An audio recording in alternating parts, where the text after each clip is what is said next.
The Nexus beast drops from the canopy without warning, its 6 armored limbs outstretched and acidic saliva dripping from serrated mandibles. Below stands Nova, her blue translucent skin quivering as 4 compound eyes widen in terror. The oldest living Yadaran diplomat has wandered too far, a fatal mistake on this unforgiving world. But before the apex predator's jaws close around her fragile exoskeleton, a massive figure in battle-scarred armor hurls itself between them. Staff Sergeant Donald Robertson, human Marine, faces the creature with nothing but combat knife in hand and determination in his eyes. On Station Epsilon 7, where the dense jungle presses against human-controlled territory, safety protocols exist for good reason. The outpost serves as a fragile nexus of diplomacy between humans and Yadarans after decades of territorial conflict across the Orion sector. Nova, revered elder and grandmother to the current Yadaran High Counselor, holds the equivalent rank of Ambassador Emeritus among her people. Despite her diplomatic importance, she slipped past the security fence this morning, drawn by the promise of rare medicinal fungi that grow only in the humid undergrowth beyond the settlement's boundaries. Robertson picks up the security breach during his routine perimeter patrol. The scanner on his wrist displays the unmistakable signature of a Yadaran biosign where none should be. At 32, the Marine has spent enough years in the Joint Species Security Initiative to recognize the danger immediately. Without calling for backup, there isn't time. He follows the signature through dense vegetation, his combat exosuit whirring softly as it amplifies his movements. Nova doesn't notice the predator tracking her from above. The distinctive pheromones her species naturally emits act like a dinner bell to the Nexus beast, a territorial hunter perfectly evolved to prey on beings like her. Her 4 compound eyes focus on the clustered fungi at the base of a massive tree trunk, her slender fingers carefully harvesting the specimens. The first warning comes too late, a heavy rustling in the canopy above. The clearing erupts into chaos as the beast drops. Robertson bursts through the underbrush just as the creature pounces toward Nova. The Marine doesn't hesitate. He throws his armored body into the path of the attack, his exosuit's enhanced strength allowing him to grapple with the beast while positioning himself to shield Nova's more vulnerable form. Claws tear through Robertson's armor plating. Blood bright red and distinctly human sprays across blue-tinted Yadaran skin. The Nexus beast's mandibles snap inches from Robertson's face, acidic saliva burning small holes in his visor.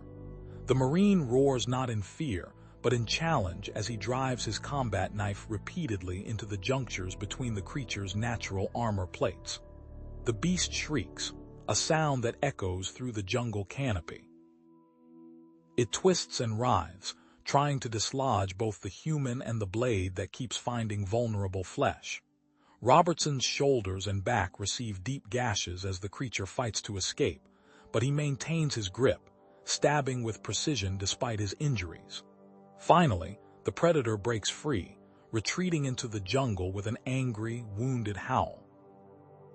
Robertson falls to one knee, blood flowing freely from multiple wounds. His breathing comes in short gasps, yet his focus remains on Nova. The elderly Yadaran lies partially under him where he shielded her, her exoskeleton cracked but largely intact. Without tending to his own injuries, Robertson opens his field medical kit and administers emergency care to the diplomat. Only after stabilizing her does he allow himself to register the burning pain across his back. "I've got you, ma'am," he says, lifting Nova's frail form despite his injuries. "Let's get you home."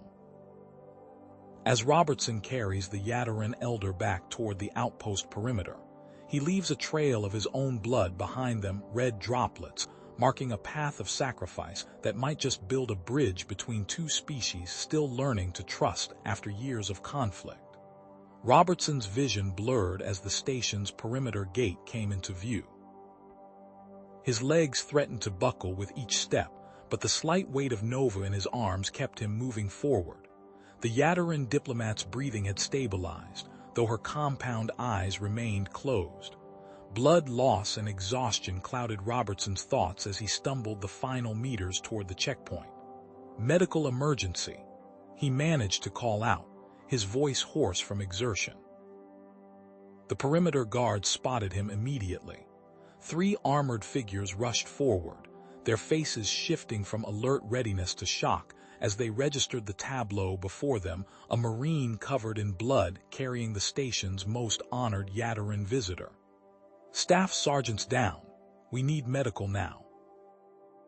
One guard shouted into his comm unit while the others helped ease Nova from Robertson's failing grip. Robertson tried to speak, to explain what had happened, but his mouth formed words without sound. The world tilted sideways as his knees finally gave out. The last thing he registered was the cool touch of the station's composite flooring against his face and the urgent voices calling his name. Light seeped through Robertson's eyelids, too bright and clinical. He tried to move but found his body unresponsive, weighted down by something more profound than physical restraint. A steady beeping sound marked the rhythm of his heartbeat, while the hiss of oxygen and the low hum of medical equipment created a mechanical symphony around him. BP's stabilizing. He's fighting the toxin better than expected. The voice floated somewhere above Robertson's head. He struggled to place it. Dr. Parker, he realized after a moment, the station's chief medical officer. Robertson attempted to open his eyes but failed. His body refused to obey the simplest commands. "We've lost too many already to these damn toxins," Parker continued. "I'm not losing him too." Push another unit of synth blood and increase the antitoxin drip. Cool liquid rushed through Robertson's veins. The sensation spread from his arm throughout his body, bringing with it a wave of nausea followed by numbing relief. The toxin. The Nexus beast's claws had been coated with it. Robertson remembered the burning pain as its talons had ripped through his armor. "Nova," he tried to say, but only a rasp escaped his lips. A hand pressed against his shoulder. "Easy, Sergeant. Ambassador Nova is recovering. You got her back safely." Robertson surrendered to the darkness once more. Station Epsilon 7 buzzed with activity as news spread about the incident beyond the perimeter. In the military command center, Captain William Hayes reviewed the footage from Robertson's combat suit for the 3rd time. The Marine's bodycam had captured everything from his discovery of Nova in the jungle to the brutal attack by the Nexus beast. Hayes paused the footage at the moment Robertson threw himself between the Predator and the elderly Yadaran. "No hesitation," Hayes murmured. Not a second of it. Lieutenant Kowalski stood at attention nearby. "Sir, I've completed my preliminary report. There are irregularities I believe you should be aware of." Hayes turned from the screen. "What kind of irregularities?" "The perimeter breach, sir. It wasn't environmental or accidental. Someone deliberately disabled that section of the fence." Hayes's expression hardened. "You're sure? The pattern of damage is inconsistent with weather or wildlife. It shows tool marks and precision cuts that would have temporarily disabled the alarm systems as well." Kowalski placed a datapad on the desk. "And there's more. Nexus beasts have never been documented in this sector before. Their natural range is over 200 kilometers to the east. Could it have migrated?" "Possible but unlikely. They're territorial hunters with established ranges." Kowalski hesitated. "Sir, this has the hallmarks of an orchestrated attack, possibly targeting Ambassador Nova specifically." Hayes activated his comm unit. "Get me a secure line to Earth Central, Priority Alpha." He turned back to Kowalski. "And I want a meeting with Consul Zara, today." In the modified atmospheric chamber of the medical bay, Nova's translucent skin glowed faintly as her body's natural healing processes accelerated under the influence of human medical technology. The cracks in her exoskeleton had already begun to seal, helped by the regenerative field generator positioned above her resting P-Doctor form. "Doctor." Parker checked the readings on her vital signs monitor, noting with satisfaction the improvement in her cellular regeneration rate. The combination of Yadarin biology and human medical tech was proving remarkably effective. He made a note to document the protocols for future reference. Nova's compound eyes opened suddenly, all four focusing on Parker with startling intensity. "The human who saved me," she said in halting English, her voice like crystal chimes in a breeze. "How does he fare?" Parker approached her platform. "Staff Sergeant Robertson is stable but critical. The Nexus Beast's toxins are proving difficult to neutralize completely."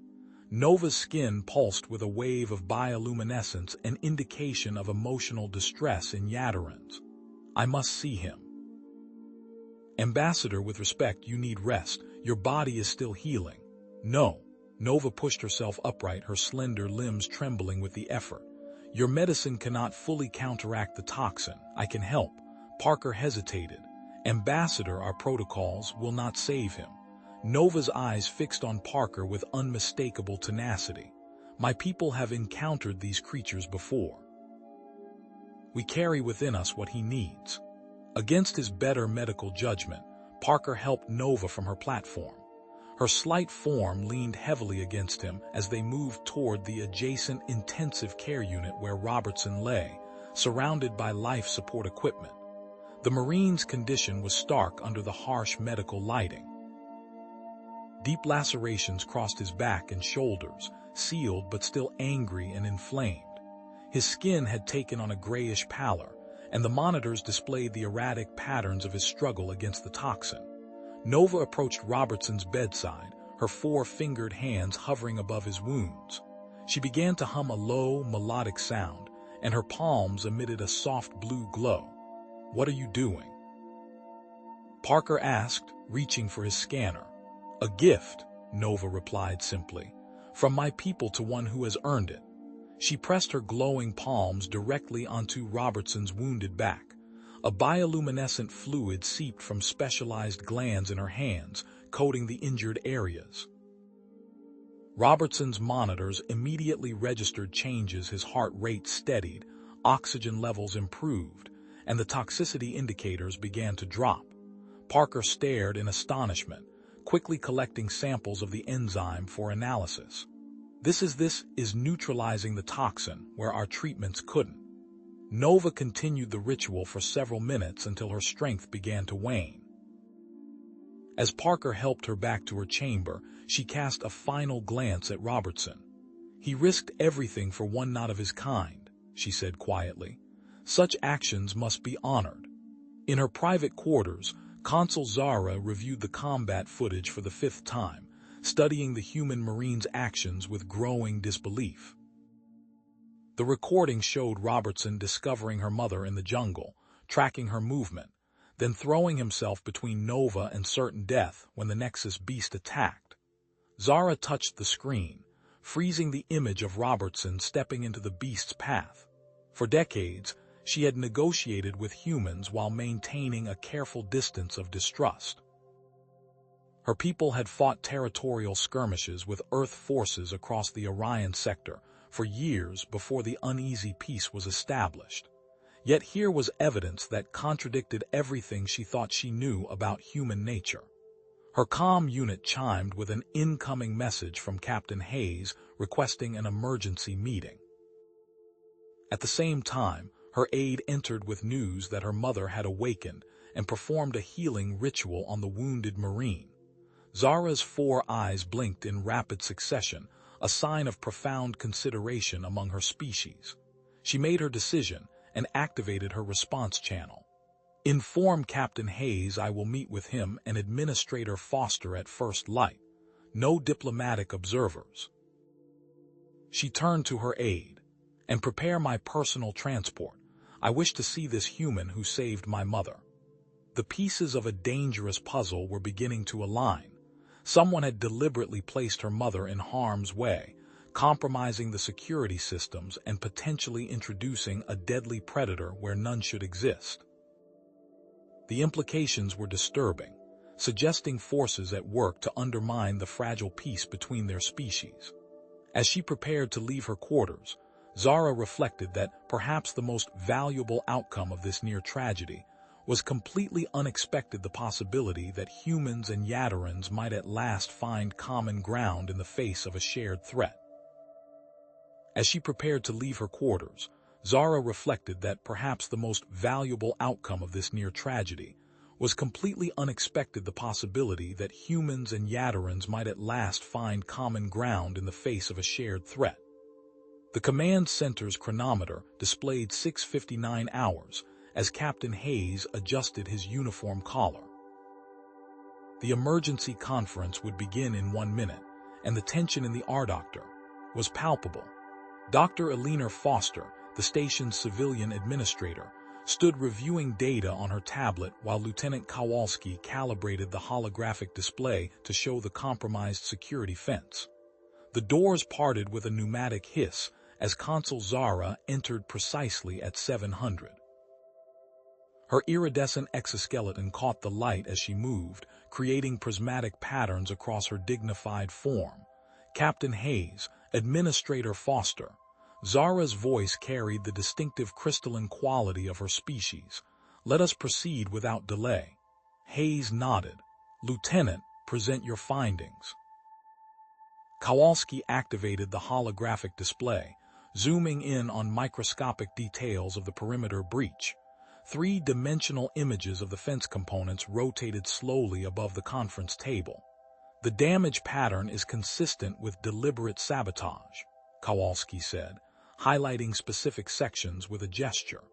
We've identified residue from the cutting tool used. He magnified a portion of the display. These metal fragments contain vanadium-titanium alloys with trace elements of corellium. This specific composition is exclusively found in Draxian manufacturing processes, primarily in their weapons systems. Foster leaned forward. Draxians, you're certain? The metallurgical analysis is conclusive, Kowalski replied. Hayes's expression hardened. The Draxian Confederacy has made no secret of their interest in this sector. Both our species have territorial disputes with them in the Orion Arm. The conversation halted as the doors opened again. Nova entered, supported by her personal aide. Despite her weakened condition, the elderly Yataran's presence commanded immediate respect. Her exoskeleton still showed signs of repair, thin lines of healing visible across its surface. Ambassador, you should be resting, Foster said, rising to assist her. Nova waved away the concern. This matter cannot wait for my complete recovery. The station's translation matrix activated as Nova began speaking in the complex tonal language of her people. The system rendered her words in precise English, capturing the subtle harmonic inflections that carried emotional context. I must share information I have withheld, Nova said, her compound eyes fixed on the holographic display. My presence beyond the perimeter was not accidental. I followed a specific fungal growth pattern that appeared near the compound 3 days ago. Zara's eyes widened. Mother, you said nothing of this. The pattern resembled the sacred mycora formations from our homeworld, Nova continued. As a mycologist, I recognized inconsistencies that suggested artificial cultivation. Someone created this formation specifically to attract Yataran attention. Hayes exchanged glances with Foster. A targeted lure. Nova nodded slowly. One that would only appeal to my species and specifically to one with my scientific background. The command center's communication panel acted Dr. Ed with an urgent tone. Dr. Parker's voice came through clearly. Captain Hayes, Staff Sergeant Robertson is conscious. His vitals have stabilized remarkably after Ambassador Nova's treatment. Hayes pressed the response key. Acknowledge, Doctor. Sir, Parker continued, he's asking about the investigation.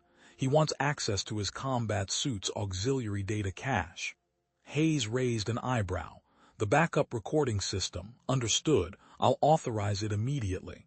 He turned to Kowalski. Lieutenant, get a tech team to retrieve that data. Within 20 minutes, The holographic display showed new imagery thermal readings from Robertson's helmet that hadn't appeared in the primary footage. The recordings revealed a humanoid figure moving away from the security fence 18 minutes before Nova exited the compound. The figure's movements were precise and calculated, avoiding standard motion sensors with practiced efficiency. Kowalski manipulated the data, enhancing the thermal signature. The heat distribution pattern here, especially around the chest cavity, shows 3 distinct thermal concentrations. This matches the tri-lobed respiratory system unique to Draxian physiology. No other known species in this sector has this configuration. Hayes straightened, his military training taking over. I'm elevating the station to condition yellow. Lieutenant, implement increased patrol frequencies and additional verification protocols for all personnel movement throughout the facility. There's more at stake here than just station security, Foster interjected. This is a deliberate attempt to sabotage Yadaran-human relations. She turned to Zara and Nova. I propose we form a joint human-Yadaran investigation team. Complete cooperation, including sharing classified security technologies from both sides. The suggestion hung in the air, unprecedented in the history of their relations. Zara and Nova exchanged looks, communicating in the subtle color shifts of their exoskeletons that humans couldn't fully interpret. Before they could respond, Kowalski received an alert on his comm unit. Captain, we have an unscheduled diplomatic vessel requesting emergency docking clearance. IFF identifies it as belonging to High Counselor Vex of the Yadaran Planetary Council. Zara's exoskeleton flashed with surprise. My son is here. He was scheduled to remain on the homeworld for the seasonal council sessions. The vessel is citing diplomatic emergency protocols, Kowalski added. Hayes nodded. Grant clearance and prepare a reception detail. In the medical bay, Robertson attempted to sit up despite Parker's objections. The pain in his back had subsided to a dull ache, the angry inflammation fading after Nova's enzymatic treatment. His skin had regained healthy color, though the deep lacerations remained visible beneath transparent medical sealant. The Draxians, Robertson said, his voice stronger than expected. They're making a play here. This wasn't just about Ambassador Nova. Parker checked the monitors. You need rest, Sergeant. Your body has fought off a toxin that should have killed you. Robertson shook his head. Something bigger is happening. I need to. The medical bay doors slid open. A towering Yadaran male ducked to enter the room, his iridescent carapace marking him as a member of the warrior caste. 4 equally impressive guards flanked him, their stance professional and alert. The central figure stood nearly 7 feet tall, his compound eyes sweeping the room before settling on Robertson. High Counselor Vex, Parker stammered, clearly unprepared for the presence of the Yadaran planetary leader. Vex raised his hand in a gesture that silenced everyone. Leave us, he commanded his guards, who hesitated only briefly before complying. The High Counselor approached Robertson's bed with deliberate steps. Robertson attempted to rise to a more respectful position, but Vex placed a 4-fingered hand on his shoulder. Remain still, human warrior, Vex said, his English precise and formal. You have done what none of your kind has ever done for mine. Without warning, Vex leaned forward and pressed his forehead against Robertson's. A cool sensation spread from the contact point as the Yadaran leader began a low, rhythmic humming. The medical staff froze in shock.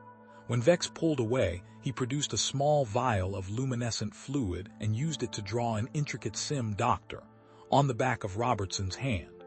Dr. Pierce, the station's cultural affairs officer, had entered during the ritual. His face registered profound astonishment. He's marking him as Kaj Vorath, Pierce whispered to Parker. Shield kin, it's unprecedented. Vex stood tall again, addressing Robertson directly. You are now of my bloodline, Staff Sergeant James Robertson. Your voice is my voice. Your honor is my honor. All Yatarans will recognize you as under our protection from this day until the stars burn cold." Before Robertson could formulate a response, alarms blared throughout the station. Chief Technical Officer Reeves's voice came over the emergency channel. "Captain Hayes, long-range sensors have detected 3 unregistered vessels in the upper atmosphere. They're using advanced cloaking technology, but we've identified their engine signatures as Draxian stealth interceptors." In the command center, Hayes immediately activated the station's defense protocols. All non-essential personnel to emergency shelters, tactical teams to designated positions. He established a communication link to the nearest human Yataran joint fleet in the Procyon system. "This is Captain William Hayes of Station Epsilon 7, requesting immediate assistance. We have confirmed Draxian hostiles approaching our position, possible precursor to larger military action." Robertson's voice came through on the internal comms. "Captain, I need to be in the command center." "Sergeant, you're in no condition, sir. With respect, Ambassador Nova and I encountered the Nexus Beast. We might have insights that could help understand the Draxian strategy." A moment later, Nova's voice joined in. "Captain Hayes, I concur with Staff Sergeant Robertson. I believe our combined observations may prove valuable." Doctor, considered briefly. "Get them both here. Dr. Parker, I want medical supervision for both of them." As medical staff helped Robertson into a powered mobility chair, High Counselor Vex followed closely behind. The Yataran leader's guards faux Dr. D a protective formation around both Robertson and Dr. Parker as they navigated toward the command center. Robertson's mind raced with possibilities. The Draxians had orchestrated an elaborate assassination attempt against Nova, and now appeared to be launching a more direct approach. As the group approached the command center, a tactical approach began forming in his mind, one that might turn the planet's hostile environment against their enemies. "Nova," Robertson said, turning to the elderly Yataran who was being transported alongside him. "Your expertise in mycology, could it be weaponized against a ground force?" Nova's compound eyes focused on him with new interest. "The spore systems of this world are complex and responsive to electromagnetic stimuli. What are you considering, Shield Kin?" Robertson allowed himself a grim smile. "I'm thinking we shouldn't just defend this station. I'm thinking we should make this planet fight for us." "Us?" Robertson's eyes tracked across the topographical display. "We need to leverage the native ecosystem." Captain Hayes nodded sharply. "Elaborate, Sergeant." Throughout the command center, warning klaxons blared as defense systems activated. Personnel moved with practiced efficiency, station monitors shifting to tactical displays. Hayes keyed in authorization codes that elevated security protocols to combat readiness. "Nova treated me with enzymatic compounds derived from local fungi," Robertson explained. "If these fungi affect Draxian physiology like they affected the toxin in my system, we could create a defensive barrier." Nova moved forward, her exoskeleton still showing repair lines. "The sergeant's insight is sound. This world's mycological systems are remarkably adaptive." Hayes turned to Foster. "Doctor, gather your ecological specialists. Work with Ambassador Nova on identifying suitable fungal species. There's a variant my research team documented last month," Nova said, her compound eyes flickering with recalled data. "Cerulean mesh. Its spores adhere specifically to chitinous structures similar to Draxian exoskeletons, causing respiratory distress without affecting human or Yataran physiology." Foster nodded and began coordinating with her science team, their workstations quickly displaying molecular structures and growth patterns of the indigenous fungi. The command center transformed before Robertson's eyes. Human technicians worked alongside Yataran specialists, the first time in the station's history that both species operated together in a military capacity. Reeves, the station's chief technical officer, huddled with his engineering team, modifying atmospheric dispersal units to accommodate Nova's specifications. We can adapt the environmental control systems to deploy the spores as a defensive perimeter, Reeves said, his fingers dancing across a technical schematic. These units weren't designed for this, but the principle is similar to our agricultural dispersal technology.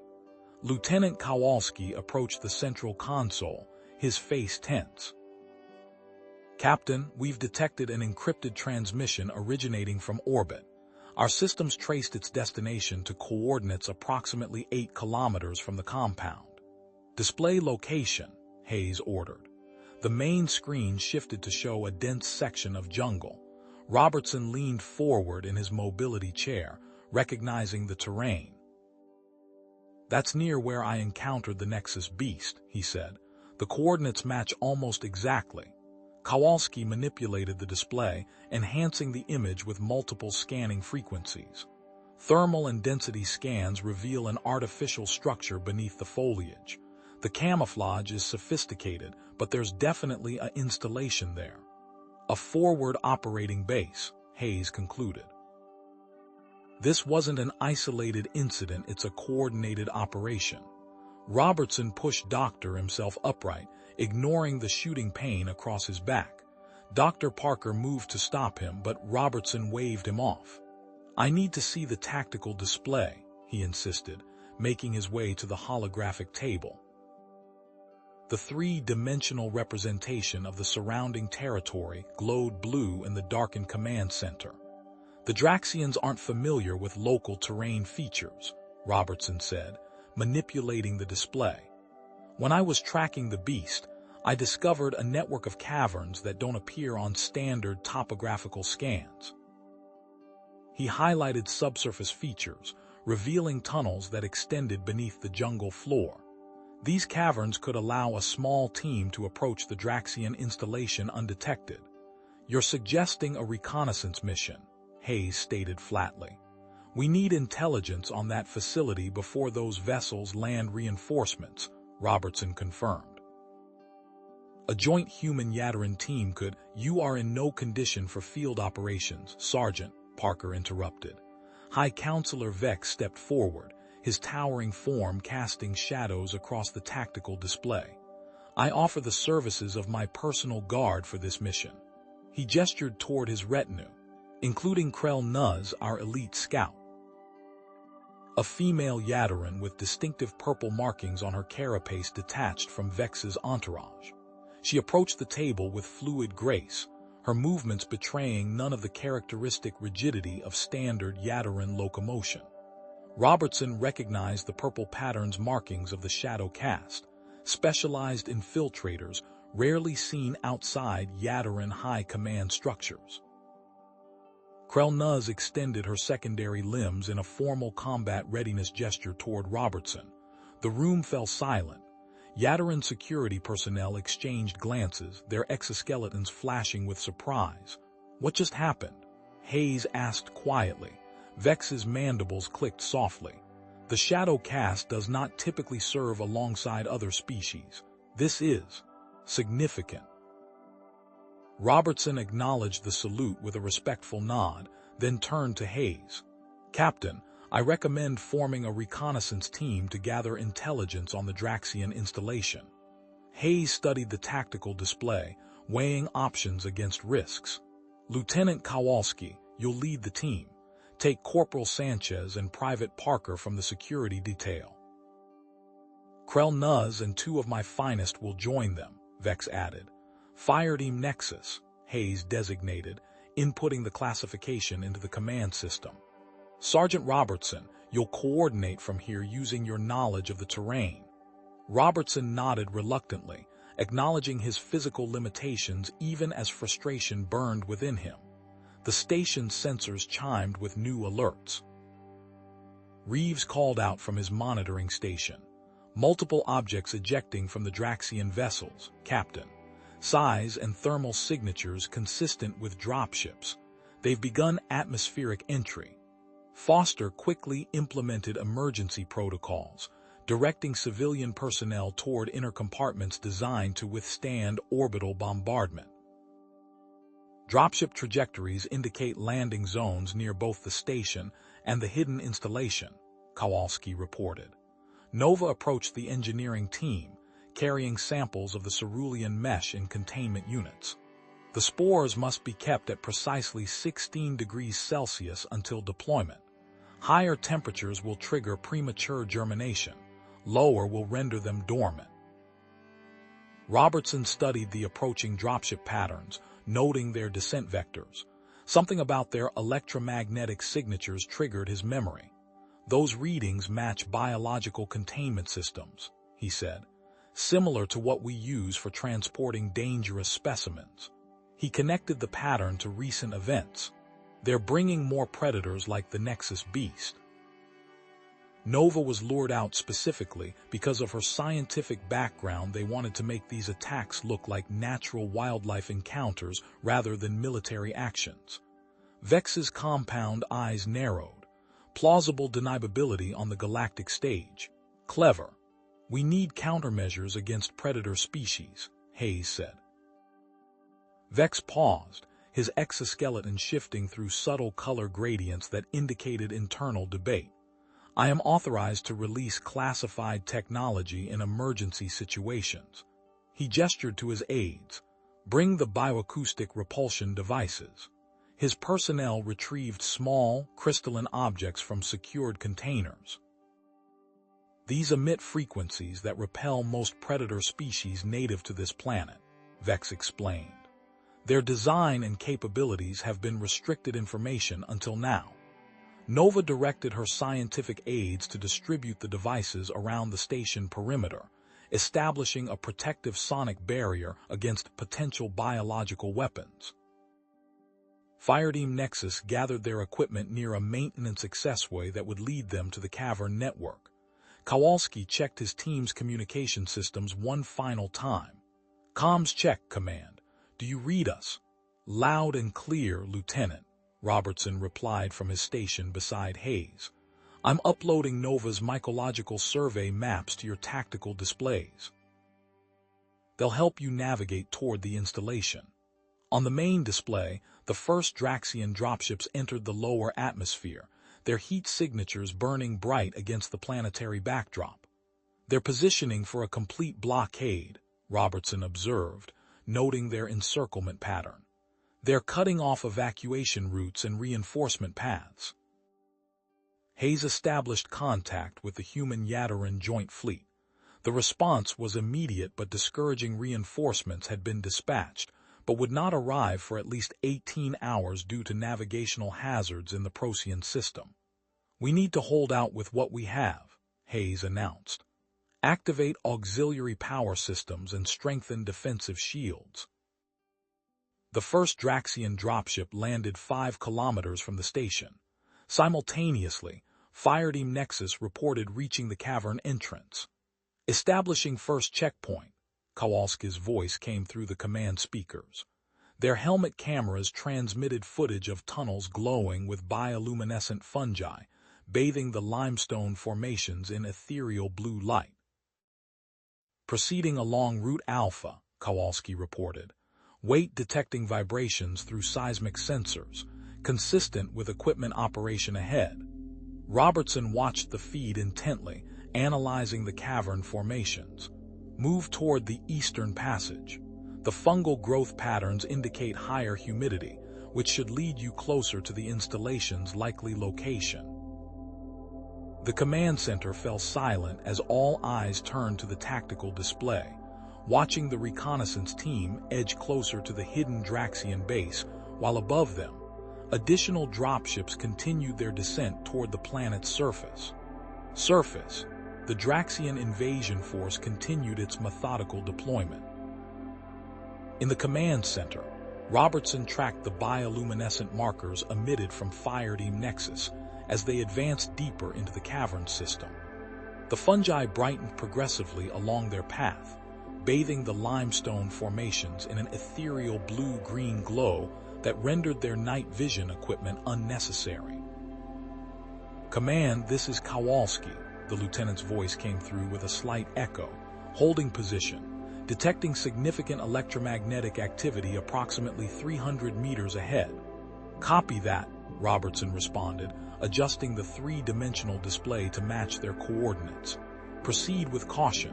Sanchez's voice followed, clinical and precise. "Scan results incoming." "I'm detecting an artificial structure embedded in the rock. Large installation, consistent with Draxian architectural patterns." The data stream populated Robertson's terminal. The sergeant leaned forward, noting power signatures that matched the readings from the dropships. "Those are biological containment systems," Robertson confirmed. "Just like the ones on the transport vessels." "Looks like our theory was right." Hayes stood beside him, his expression hardening as he studied the incoming data. "They've been planning this for months." The station's alarm system blared again, its tone shifting to indicate proximity alerts. Reeves called from his monitoring station. "3 more dropships landing, Captain. They're positioning in a triangular formation around the outpost." "Tactical pattern," Hayes noted. "They're establishing a siege perimeter." He turned to Nova and Foster. "Deploy the fungal defense system. Now." Foster's team activated the modified atmospheric dispersal units. On the external camera feeds, clouds of microscopic cerulean mesh spores billowed outward, forming a hazy blue bee doctor, ear extending 50 meters beyond the station's physical boundaries. Dr. Parker's fingers danced across his console, making final adjustments to the Yadarin bioacoustic emitters. Calibration complete. The devices are tuned specifically to target auditory receptors of apex predator species native to this planet. Robertson divided his attention between the dropship landings and Fireteam Nexus's progress. The thermal imaging from the perimeter sensors caught his attention. "Captain, we've got movement from the Draxian vessels." The thermal signatures showed dozens of large, cold-blooded organisms being released into the surrounding jungle. Robertson counted 3 distinct species, profiles the familiar outline of Nexus beasts among them, along with 2 unknown predator types. One moved with sinuous, multi-limbed locomotion, while the other displayed an insected silhouette with massive forward appendages. "They're not moving naturally," Robertson observed, tracking their heat signatures. "Look at their movement patterns, that's directed behavior." High Counselor Vex approached the display, his compound eyes narrowing as he studied the thermal signatures. "Crimson stranglers and hive crushers," he said, his mandibles clicking with agitation. "These are apex predators from deep within Yadarin territory. They should not exist on this planet." Hayes looked sharply at the Yadarin leader. "You recognize these creatures?" "They are from our home systems," Vex confirmed. "This confirms the Draxians have been collecting dangerous species from across multiple territories." He turned to his aides. "Contact our vessel. Transmit this evidence to the High Council immediately. This constitutes a definitive treaty violation." Nova moved to join them, her exoskeleton showing improved mobility. "I can modify the spore formula to target these new species." Yadarin botanists have documented defensive measures against these creatures for centuries. Foster nodded. "Let's do it. What do you need?" "Access to your biological synthesis equipment and samples of the current spore batch," Nova replied. As they worked, Robertson continued monitoring Fireteam Nexus. Kowalski's team had reached an observation position overlooking the hidden Draxian facility. "Command, we have visual on the installation," Kowalski reported. His helmet camera transmitted high-resolution imagery of a semi-permanent structure with modular components characteristic of Draxian military architecture. Krell Nuzz's voice followed, her translated words precise and measured. "I count 30 Draxian personnel moving between sections." The central chamber contains containment pods similar to those on the dropships. The feed zoomed in on a massive reinforced cylinder in the center of the facility, surrounded by dedicated power supplies and additional security measures. "That containment unit is different from the others," Robertson noted. "Whatever they're keeping in there is special." Private Parker's voice came through next. Deploying passive signal interceptor, attempting to capture their communications. Minutes later, fragmented Draxian transmissions began populating the command center's linguistic analysis systems.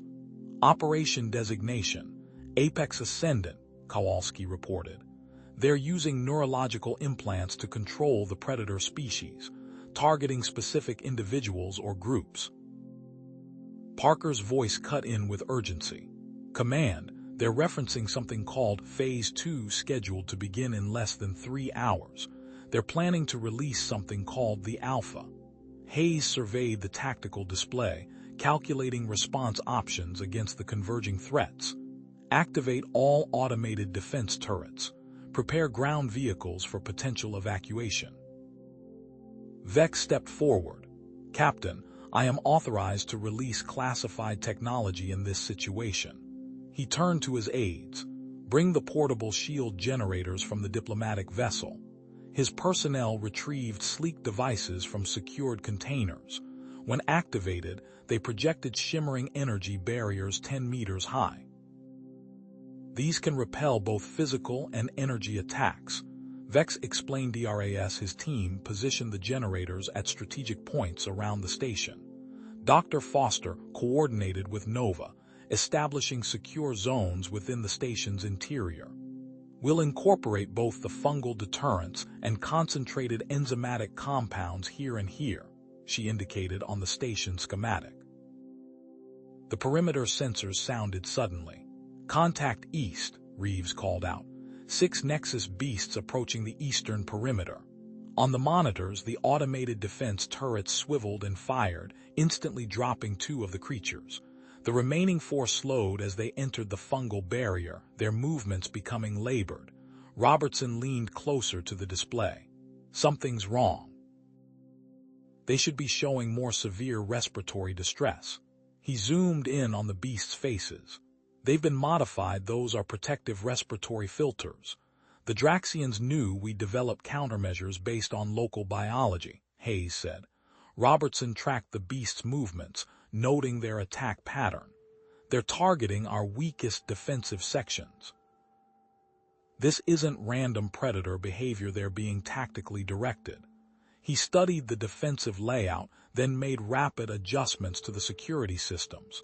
I'm creating false vulnerability signatures in these sectors, he explained to Hayes. We'll funnel them into concentrated defensive fire. The strategy worked.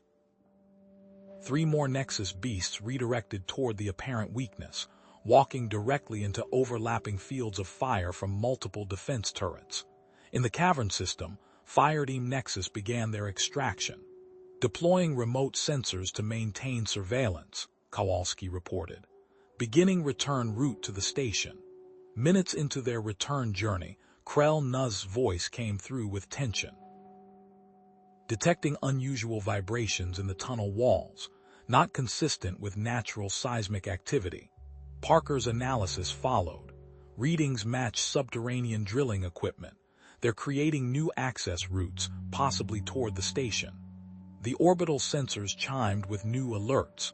Reeves called out, 2 additional vessels entering atmosphere, Captain.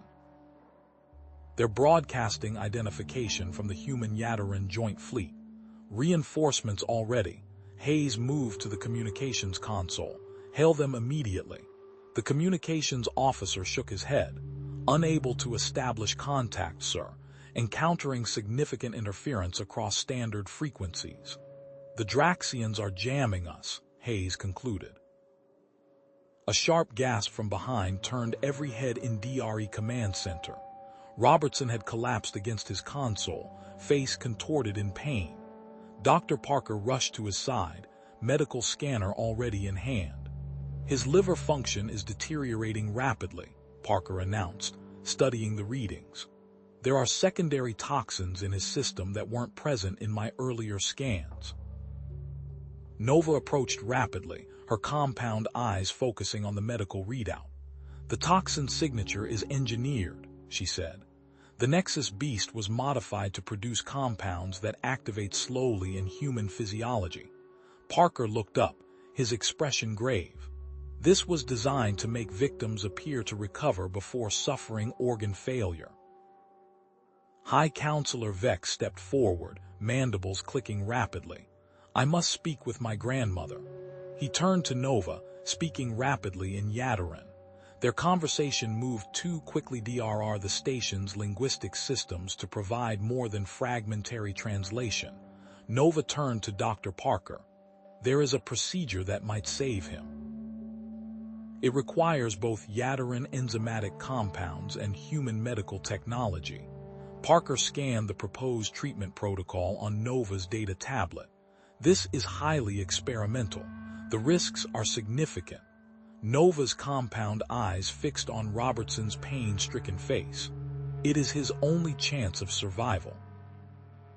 As they prepared for the procedure, the station's sensors detected the first wave of Crimson Stranglers slithering toward the western perimeter, their serpentine bodies gliding through the underbrush with unnatural coordination. Behind them, the massive forms of the hive crushers emerged from the tree line, mandibles extended and ready. Ready to respond to the incoming threats, Hayes finished examining the tactical display. His gaze shifted as Robertson's pained groan turned into a strangled gasp. The Staff C doctor, Ant collapsed fully against his station, eyes rolling back. "Robertson." Hayes moved quickly toward him as Dr. Parker arrived, medical scanner already active. Parker's face tightened as he read the results. "Get him to medical now." He gestured to two nearby personnel who helped lift Robertson onto a stretcher. "His liver is shutting down. The toxin profile has completely changed." Nova stepped forward, her compound eyes fixed on the medical readout. "These molecular structures, they're engineered for delayed activation." She zoomed in on a specific compound. The Nexus Beast was modified to deliver a staged toxin. The first phase created symptoms that would appear to drive, while the secondary compounds built up in his liver tissue. "Can you treat it?" Hayes asked, dividing his attention between Robertson and the perimeter defenses where the Crimson Stranglers were advancing. Nova and V-Doctor exchanged rapid Yadarin communication, their clicking language too complex for real-time translation. Nova turned to Dr. Parker. "There is a possibility. I must speak with you privately."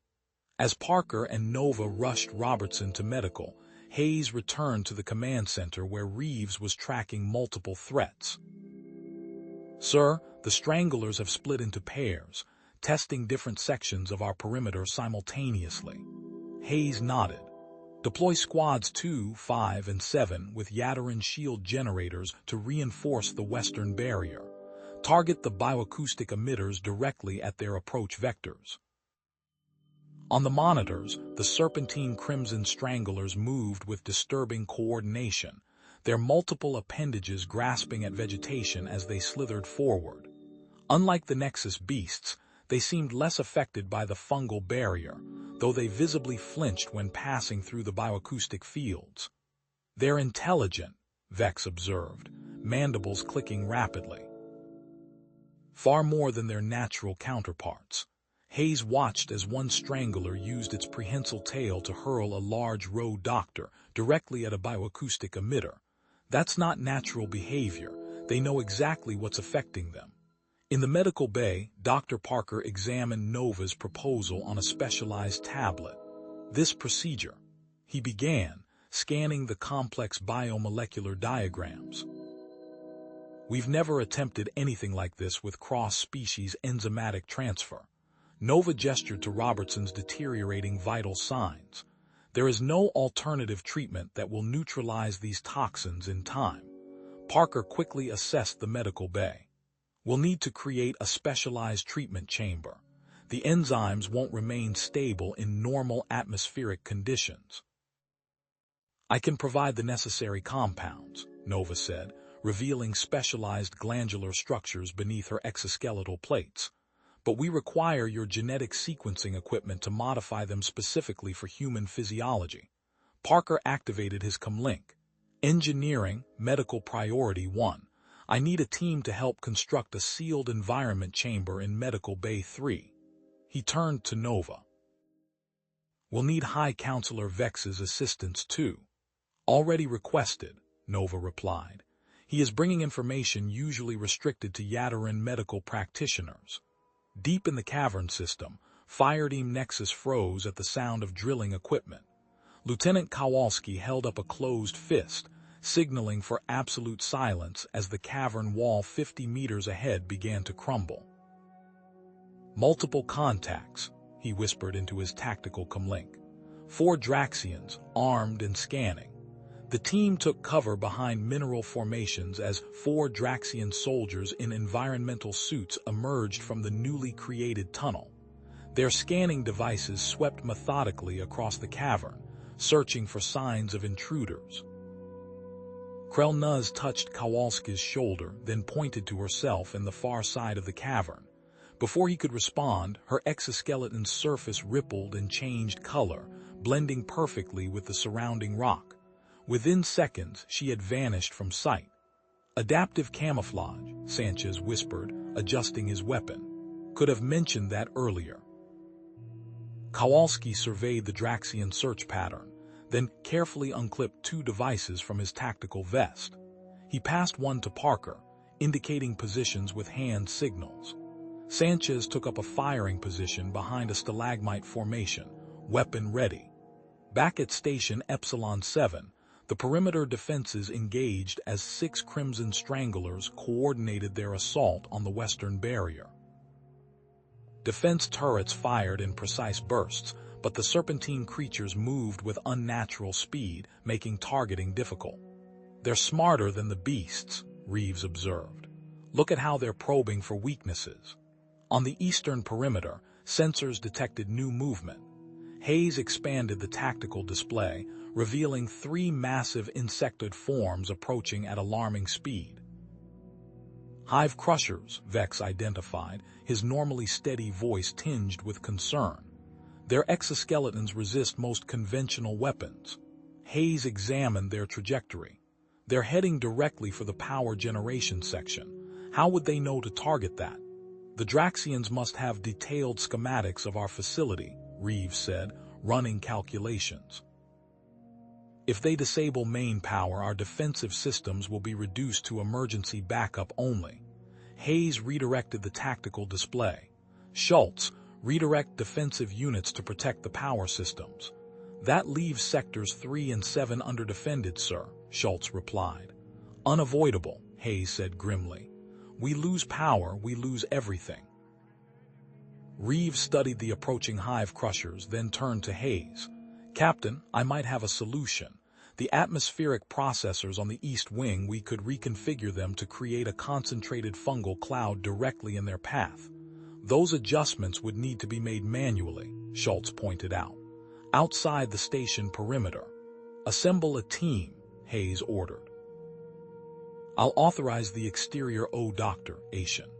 In the medical bay, engineering teams worked rapidly to construct a sealed treatment chamber according to Nova's specifications. Dr. Parker calibrated genetic sequencing equipment while Nova extracted enzymatic compounds from specialized glands beneath her exoskeletal plates. High Counselor Vex arrived, carrying a small, ornate container. These are the ancestral texts on enzymatic transfer, he explained, opening it to reveal crystalline data storage devices. My grandmother authorized sharing this knowledge. Parker inserted the devices into a specialized reader. This could revolutionize cross-species medical treatment, he said, studying the complex molecular structures appearing on his display. But right now, we just need to save Robertson. The staff sergeant lay on the treatment platform, his skin taking on a yellowish tint as his vital signs continued to deteriorate. Technicians completed the sealed chamber, a transparent enclosure filled with a nutrient-rich solution infused with Nova's modified enzymes. The procedure requires exactly 47 minutes of immersion, Nova explained. The sonic pulses must be calibrated to human tissue density. Parker nodded, making final adjustments. We're ready. Let's begin.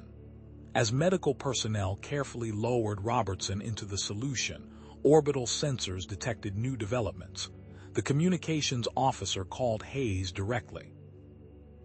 "Captain, 2 vessels have entered orbit identified as HMS Indomitable and the Yadarin cruiser Eternal Vigilance. Our reinforcements," Hayes said with relief, "establish contact immediately. Unable to penetrate the jamming, sir, but sensors show they've detected the Draxian vessels and have adopted combat formations." In the caverns, Kowalski watched as the Draxian search team moved closer to their position. He caught Sanchez's eye and nodded.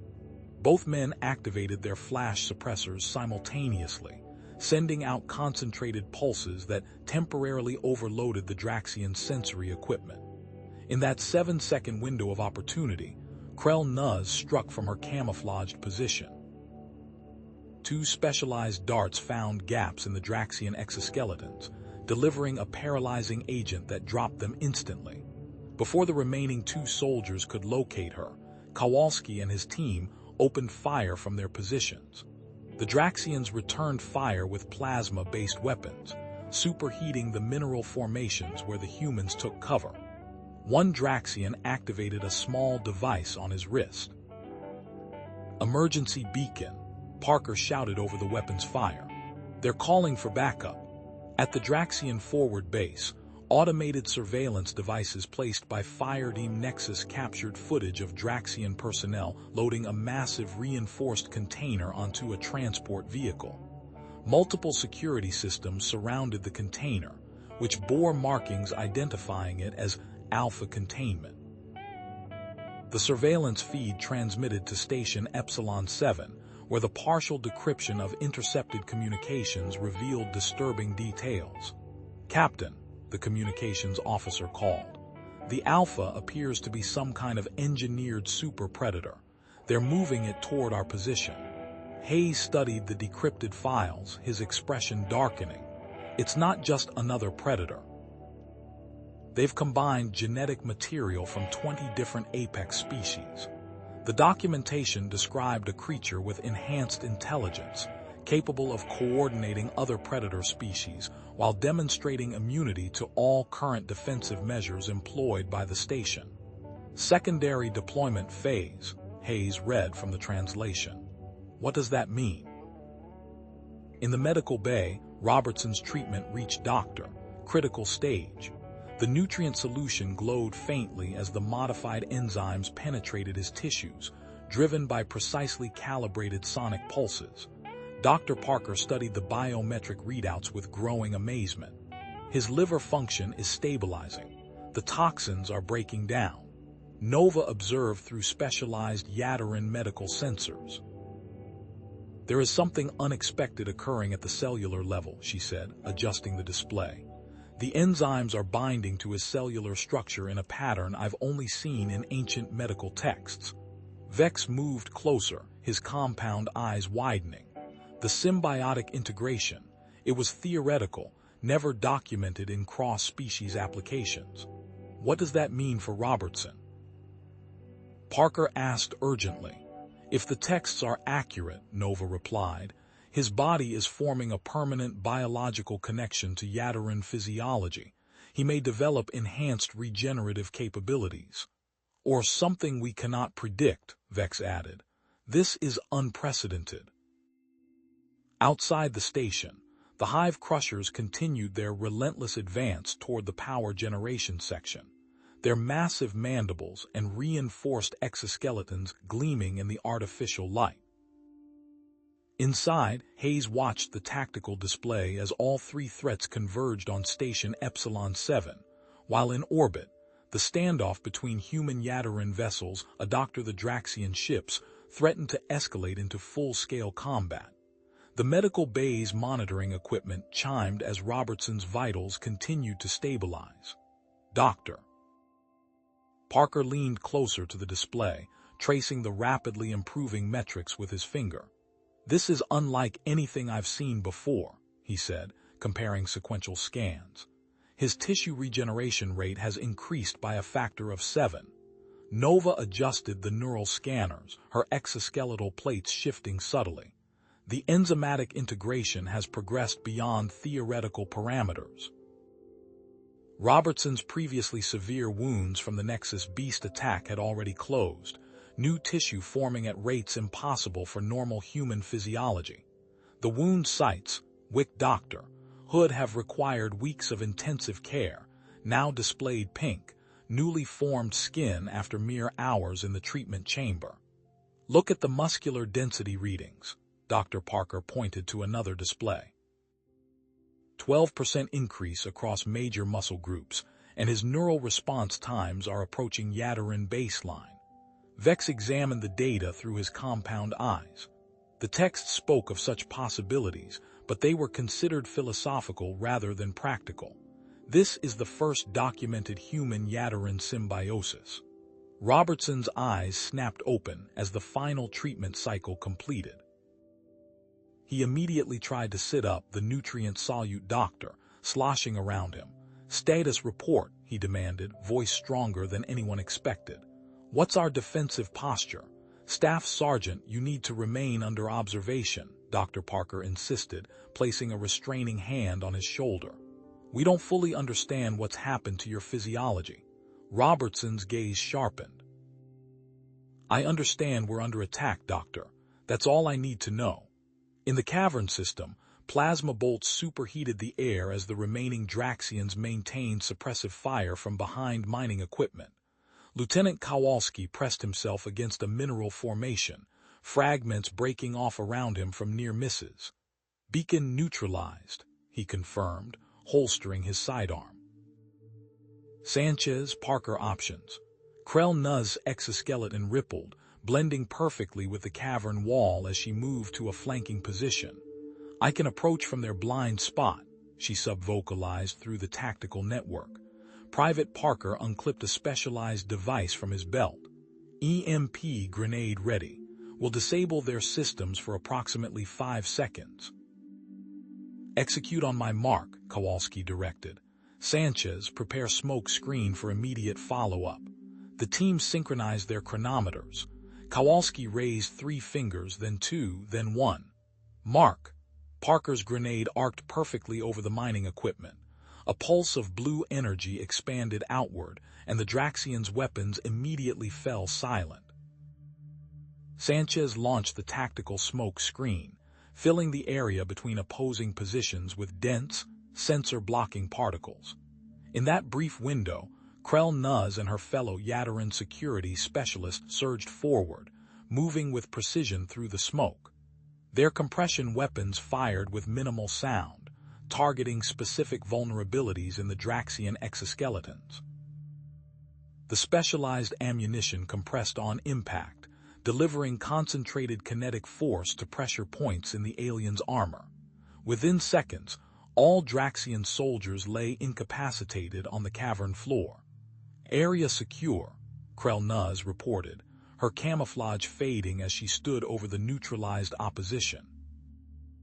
Kowalski approached the mining equipment, examining a data terminal still actively displaying information. "Let's see what they've been up to." He connected a decryption module, bypassing the security protocols. Schematics appeared on the screen, revealing an extensive network of tunnels beneath the surface. "They've been busy," Sanchez observed, studying the display over Kowalski's shoulder.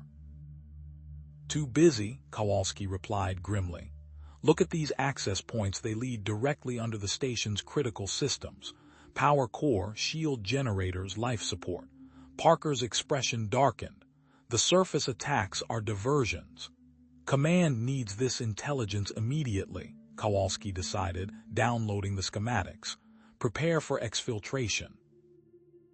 "We're heading to the nearest tunnel access point by the power core." Outside Station Epsilon 7, the 3 hive crushers moved with devastating purpose toward the perimeter.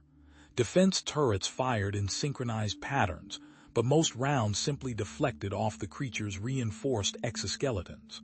"Switch to plasma-based weapons," Hayes ordered through the command network. Conservation protocols suspended. Security teams deployed with heavier armaments, the weapons' power cells glowing as they charged. Reeves worked feverishly at an external control panel, finalizing emergency modifications to the atmospheric processors. Fungal concentration at maximum, he reported, activating the system. Deploying now. Dense clouds of engineered fungal spores billowed from vents, creating a biological barrier directly in the hive crusher's path. Two of the massive insectoids faltered, their movements becoming erratic as the concentrated spores interfered with their sensory apparatus. The third crusher, however, pressed forward through the barrier without hesitation. It reached the exterior wall of the power generation section and began systematically removing the protective plating with its mandibles, targeting specific structural junction points. It knows exactly where to hit us, Schultz observed from the security station. That's not instinctive behavior. In orbit, Captain Ackafer of HMS Indomitable assessed the rapidly deteriorating situation. Draxian fighter craft launched toward the station while their capital ships maintained position, weapons hot. If we engage the capital ships, we start a war, her tactical officer stated. If we divert to intercept the fighters, we leave ourselves exposed. Before Ackafer could respond, the Yadarin cruiser Eternal Vigilance moved into an intersecting position. Energy built along specialized projectors extending from its hull technology previously unknown to human forces. Captain, the Yadarins are deploying some kind of directed energy weapon, the sensor officer reported. Brilliant pulses of ionic energy streaked from the Yadarin vessel, precisely targeting the approaching fighter craft. The fighter's propulsion systems failed simultaneously, leaving them drifting harmlessly in space without being destroyed. Remarkable precision, Ackafer commented, and a hell of a statement to make to the Draxians. In the station command center, High Counselor Vex received urgent communication from his diplomatic vessel. He studied the information with growing concern. Captain Hayes, he called, mandibles clicking rapidly. Our sensors have detected an unusual energy signature from the Draxian transport carrying the Alpha. It matches neural programming technology band under interspecies treaty. Hayes examined the sensor data. They're not just transporting this creature, they're controlling it. And through it, the other predator species, Vex confirmed. The coordinated attack patterns now make sense. We need Doctor. Take out that transport before it reaches deployment position, Hayes decided. Priority strike authorization granted. The medical bay doors slid open as Robertson strode out, ignoring Dr. Parker's continued protests. His movements displayed unusual fluidity and precision, each step perfectly balanced despite Dr. recent critical condition. Nova observed him through the station's monitoring systems, her specialized perception noting subtle changes in his gait and posture. Fascinating, she communicated to Dr. Parker. His movement patterns show distinct Yadarin influences. Robertson reached the command center in half the expected time, drawing surprised glances from personnel as he entered. He moved directly to the tactical display, analyzing the situation with enhanced focus. The surface attacks are diversions, he stated, studying the newly received intelligence from Fireteam Nexus. The real threat is underground. Captain Hayes nodded. We just received the tunnel schematics. They've built access points beneath all our critical systems. Defensive posture isn't sustainable against this strategy, Robertson said, formulating a plan. We need a three-pronged counteroffensive. He indicated points on the tactical display. First, deploy seismic disruptors here, and here to collapse their tunnel network. Second, launch a direct assault on the transport carrying the Alpha. Third, activate emergency lockdown protocols to isolate critical systems from potential sabotage. Hayes studied the plan, then nodded decisively. Make it happen. High Counselor Vex stepped forward. I can provide additional resources. My diplomatic vessel carries phantom suits, advanced infiltration armor with adaptive camouflage and offensive capabilities. I authorize their use for the strike team. The command center fell silent at this unperceived Doctor. D offer. The Phantom suits were legendary among human special forces technology the Yatarans had kept secret for centuries. "Thank you, Counselor," Hayes said, understanding the significance of the gesture. Dr. Foster burst into the command center, face pale. "Captain, environmental sensors have detected an unknown biological compound in the lower ventilation sectors." "Analysis," Hayes demanded. "Similar to documented Draxian bioweapons," Foster replied. "It targets genetic markers present in both human and Yataran DNA. Environmental filters can contain it for approximately 4 hours before concentration reaches lethal levels." Hayes turned to Robertson. "Assemble your strike team. You have 3 hours to intercept that transport." "Yes, sir," Robertson responded, already moving toward the exit.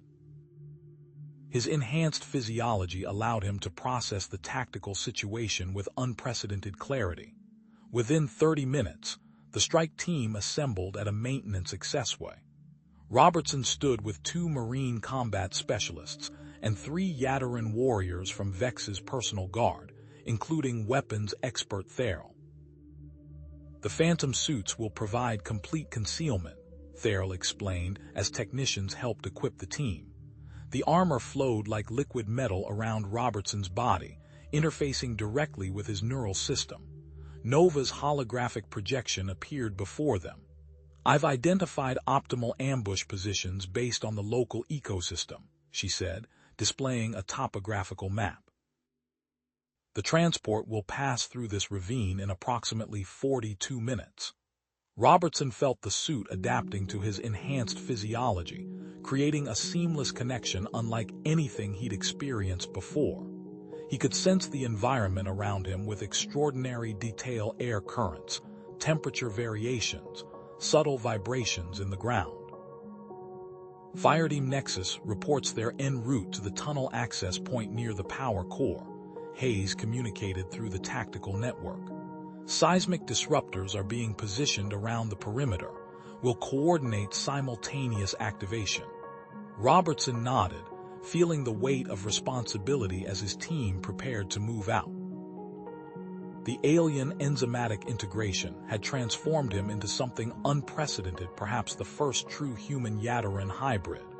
Whether that transformation would be enough to counter the Draxian threat remained to be seen. "Let's move," he ordered, leading the strike team into the dense jungle surrounding Station Epsilon 7. As they advanced toward the interception point, Robertson detected subtle environmental changes invisible to standard human perception. He held up his hand, stopping the team. "Draxian patrol passed through here recently," he said, indicating disturbances in the fungal growth patterns covering the ground. "They've set up observation points along the ridgeline." The team adjusted their route accordingly, utilizing the Phantom suit's adaptive camouflage to avoid the potential ambush positions. Robertson's enhanced senses continued to provide crucial intelligence as they closed in on the Alpha transport's projected route, demonstrating capabilities that bridged the gap between human and Yataran biology. Captain Hayes established the neural link from the command center, connecting directly to both field teams through the advanced tactical interfaces provided by Vex. The countdown to coordinated action began, with 3 objectives to be executed simultaneously across different fronts. 30 minutes to intercept, Robertson sub-vocalized through the neural link as his team took position along the ravine. Through enhanced vision, he could make out the transport in the distance, heavily armored and surrounded by Draxian guards. Inside that reinforced container waited the Alpha, the engineered apex predator designed to coordinate the assault on Station Epsilon 7. Epsilon 7. The Draxian transport's profile matched the intelligence briefing's reinforced hull plating, multiple shield generators, and heavy weaponry. But Robertson's enhanced vision revealed something the briefings hadn't covered: a specialized containment unit at the vehicle's center, surrounded by complex monitoring equipment and power regulators far beyond standard Draxian technology. Visual confirmation on target, Robertson subvocalized through the neural link. Transport approaching from the northwest, 6 Draxian soldiers in advanced exoskeletons flanking it. Copy, Hayes responded. Hold position until synchronized counteroffensive begins. Robertson signaled the team to take their pre-designated positions along the ridge. The phantom suits adjusted automatically, mimicking the surrounding foliage with uncanny precision. Robertson felt the suit interface with his nervous system, creating tactile feedback that extended his senses beyond normal human capability. Through his enhanced perception, he detected subtle vibrations in the ground, registering the transport's approach before it became visible to conventional optics. He also noted disturbed vegetation patterns 20 meters to their east, telltale signs of recent Draxian movement. 3 patrol groups have passed through this area, he informed the team. We've avoided them so far, but stay alert. Therrell, the Yadarin weapons specialist, moved silently to Robertson's position.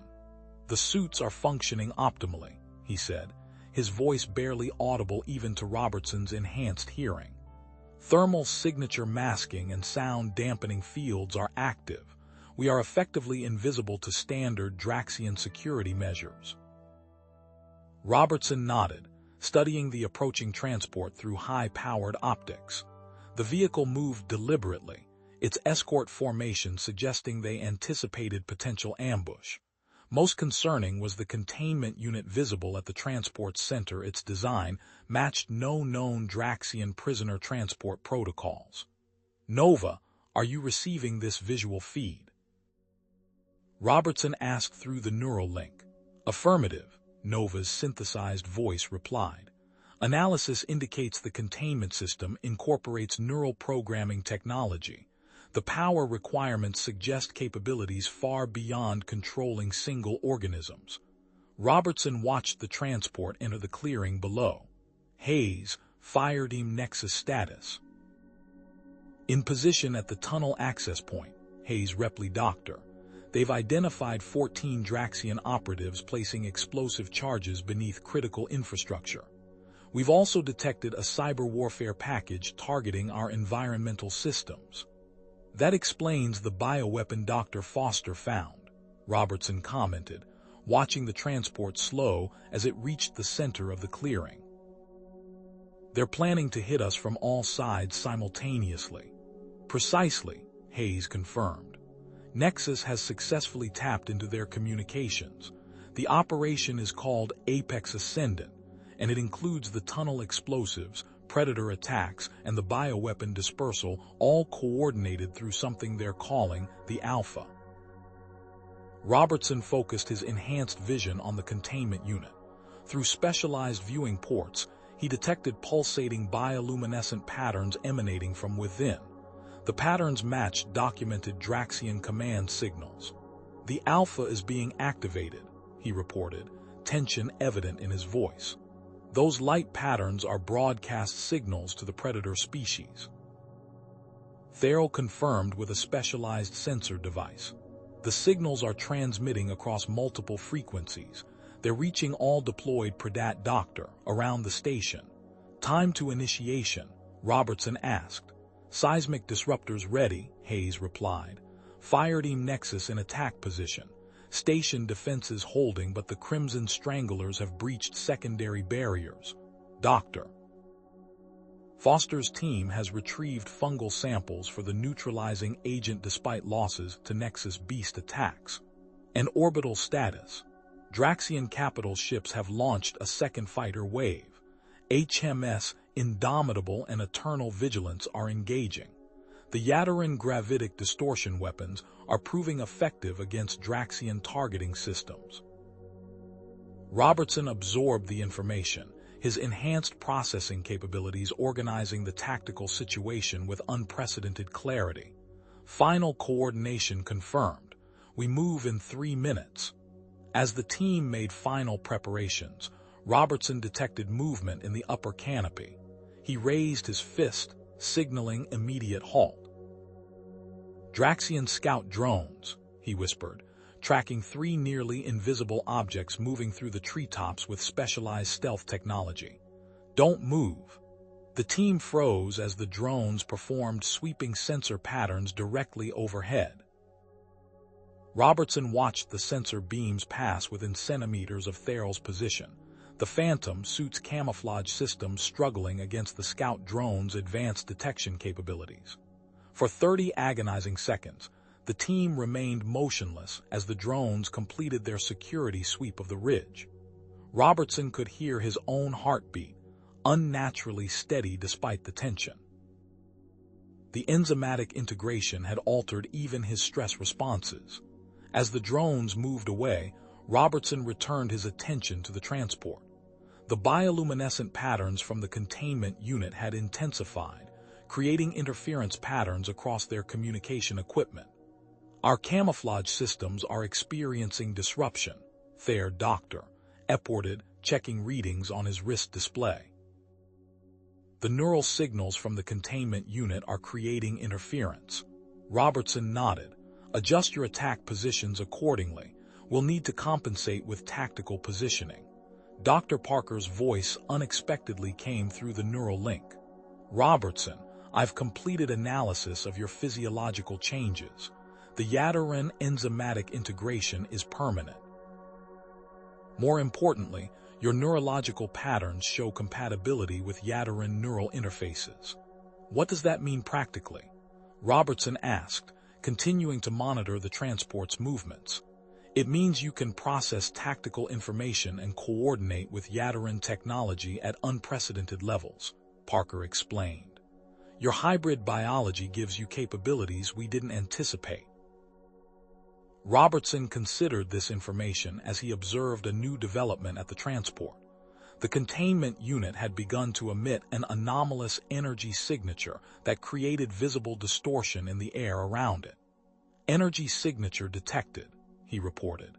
"Similar to neural disruption technology, but significantly more powerful." "The Alpha must have integrated technological components," Hayes concluded. "That would allow it to coordinate all predator species simultaneously." 30 seconds to indoctrination, Robertson announced, signaling final positioning to his team. "Confirm ready status." "Seismic disruptors online," Hayes reported. "Fireteam Nexus in position," came Kowalski's voice. "Science team preparing neutralizing agent dispersal," Dr. Foster added. Robertson felt the Phantom suit adjust to his movements as he took aim at the transport's primary propulsion system. His enhanced vision identified specific vulnerabilities where the armor plating joined with the engine housing. 10 seconds, he counted down. 9, 8. The bioluminescent patterns from the containment unit suddenly flared, bathing the clearing in pulsating light.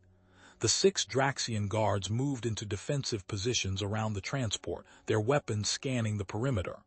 "They know something's coming," Therrell warned. 3, 2, 1. Robertson continued. "Seismic disruptors activating now," Hayes announced. The ground beneath the station perimeter trembled as powerful seismic waves targeted the Draxian tunnel network. Through the neural link, Robertson received confirmation from Fireteam Nexus as they launched their assault on the primary tunnel access point. "Engaging now," Robertson ordered, firing the first shot at the transport's exposed propulsion system. The strike team emerged from concealment, the Phantom suits transitioning from camouflage to combat mode.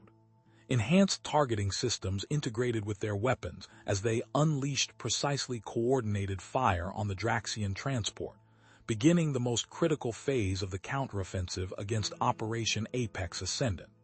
The coordinated assault began with precision timing.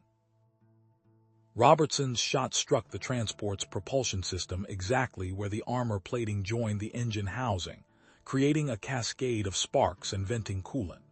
The Phantom suits transitioned from perfect camouflage to combat mode as the team emerged from concealment. The Draxian guards reacted quickly, but the synchronized attack had achieved complete tactical surprise. Theral's specialized disruptor weapon emitted a high-pitched whine as it targeted the transport's forward shield generator. The generator sparked and failed spectacularly, leaving the critical frontal section vulnerable. Forward shields down. All teams, focus fire on designated targets, Robertson ordered, his enhanced reflexes allowing him to move with unnatural speed between positions. The transport rocked as multiple weapon systems found their marks. Propulsion units sputtered and died under concentrated fire, immobilizing the vehicle. The Yataran warriors moved with fluid grace, each shot targeting critical systems identified during their briefing. 12 seconds after initial engagement, the transport sat dead in the clearing, primary systems failing in sequence. Transport disabled, Robertson confirmed through the neural link, moving to secure the containment unit. Without warning, concealed weapon turrets deployed from hidden compartments along the transport's hull. Auto-targeting systems locked onto the strike team's positions, unleashing a barrage of high-energy pulses. Defensive countermeasures. Robertson called, his Yataran-enhanced reflexes allowing him to roll sideways as energy pulses scorched the ground where he'd stood a fraction of a second earlier. Corporal Diaz wasn't as fortunate. A defensive turret exploded under concentrated fire, sending razor-sharp fragments slicing through his left arm. "I'm hit," Diaz reported calmly, applying a medical seal to the wound. "Minor injury." Still operational. Robertson assessed the tactical situation with enhanced clarity, identifying patterns in the defensive system's targeting algorithm. Theral, target the command node at the rear quadrant. Everyone else, maintain suppressing fire. The Yataran weapons specialist acknowledged with a quick hand signal, moving to flank the transport while the rest of the team provided cover. 3 more defensive turrets erupted in showers of sparks and twisted metal under the team's coordinated assault. "Command node neutralized," Theral reported moments later. "Defensive systems offline." Robertson advanced toward the transport's central section, where the containment unit housing the Alpha continued to emit pulsating bioluminescent patterns of increasing intensity. As they approached, proximity alarms blared throughout the vehicle. The containment units showing increased activity, Robertson observed, noting diagnostic displays through the damaged hull section. Neural activity is spiking dramatically. Theral moved alongside him, scanning the containment unit. "It's responding to our attack." These readings suggest awareness far beyond standard predator intelligence. Robertson noticed the containment unit's external controls cycling through emergency protocols. It's initiating a release sequence. The Alpha is trying to free itself. Through the neural link, Captain Hayes provided a tactical update. Seismic disruptors functioning as planned. Tunnel network collapsing. Fireteam Nexus has secured the primary tunnel entrance and neutralized Draxian operatives. Predator species are retreating from the perimeter. "Status on the biological agent?" Robertson asked, working to access the containment unit's control interface. "Nova's neutralizing compound is being dispensed through affected station sections," Hayes confirmed. Environmental sensors show successful counteraction of the Draxian compound. The transport shuddered as something massive impacted the containment unit from within. Metal panels designed to hold the galaxy's most dangerous organisms buckled outward. "We need to disable the neural command system before it breaks free," Robertson said, examining the control interface. These security protocols look familiar. Theral ran his specialized scanner over the system. Multiple redundant security layers. Direct neutralization would require more time than we have. Another impact rocked the transport. A seam in the containment unit split, releasing pressurized atmosphere with a piercing hiss. "I recognize these patterns," Robertson realized, his enhanced cognitive processing identifying similarities with standard Draxian military systems. "They're using a modified version of their naval encryption. I can predict the security response patterns." As Thale worked to neutralize specific control nodes based on Robertson's guidance, the containment unit's primary seal ruptured. Through the widening gap, Robertson saw the Alpha for the first time. The creature towered over 3 meters tall, a nightmarish fusion of biology and technology. Its primary skeletal structure resembled the Nexus beast, but with the Crimson Strangler's prehensile appendages extending from a torso protected by the Hive Crusher's reinforced exoskeleton. Throughout its body, neural processors and command nodes integrated seamlessly with biosynthetic musculature. Conventional weapons won't be effective, Robertson assessed immediately, noting the redundant systems and distributed command architecture. Those cybernetic components include self-repair mechanisms and backup neural pathways. The Alpha tore through the remaining containment barriers, its movements displaying unsettling precision. It scanned the surrounding area, multiple sensory organs collecting and processing data simultaneously. Team, concentrate fire on these external sensory nodes, Robertson directed, highlighting specific targets through the tactical network. Don't try to kill it, just disrupt its processing capabilities. As the strike team executed this directive, Robertson turned to Thale. I need your medical delivery system. The integration between biological and technological components is its weakness. Thale provided a specialized injection system from his field kit. What's your plan? The Yadarin enzymes in my system might disrupt the interface mechanisms, Robertson explained, calibrating the device. If delivered directly to its primary neural cluster, we could neutralize its command functions without having to overcome its physical defenses. The Alpha lunged toward the team with frightening speed, anticipating standard evasive maneuvers.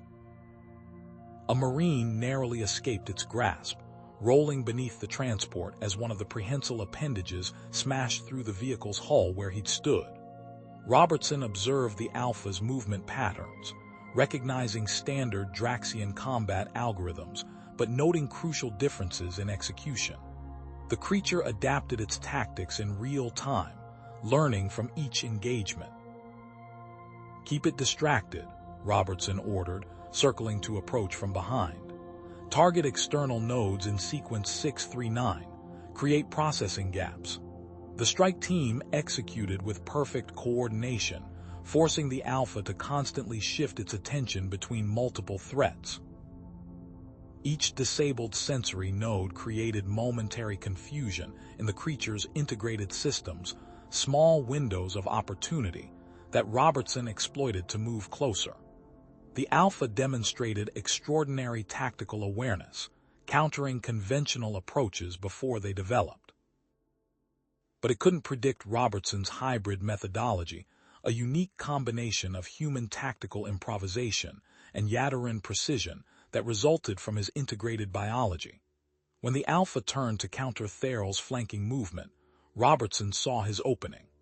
He lunged forward with enhanced speed, targeting the base of the creature's skull where primary neural integration occurred. The Alpha sensed the threat and began to turn, but too late.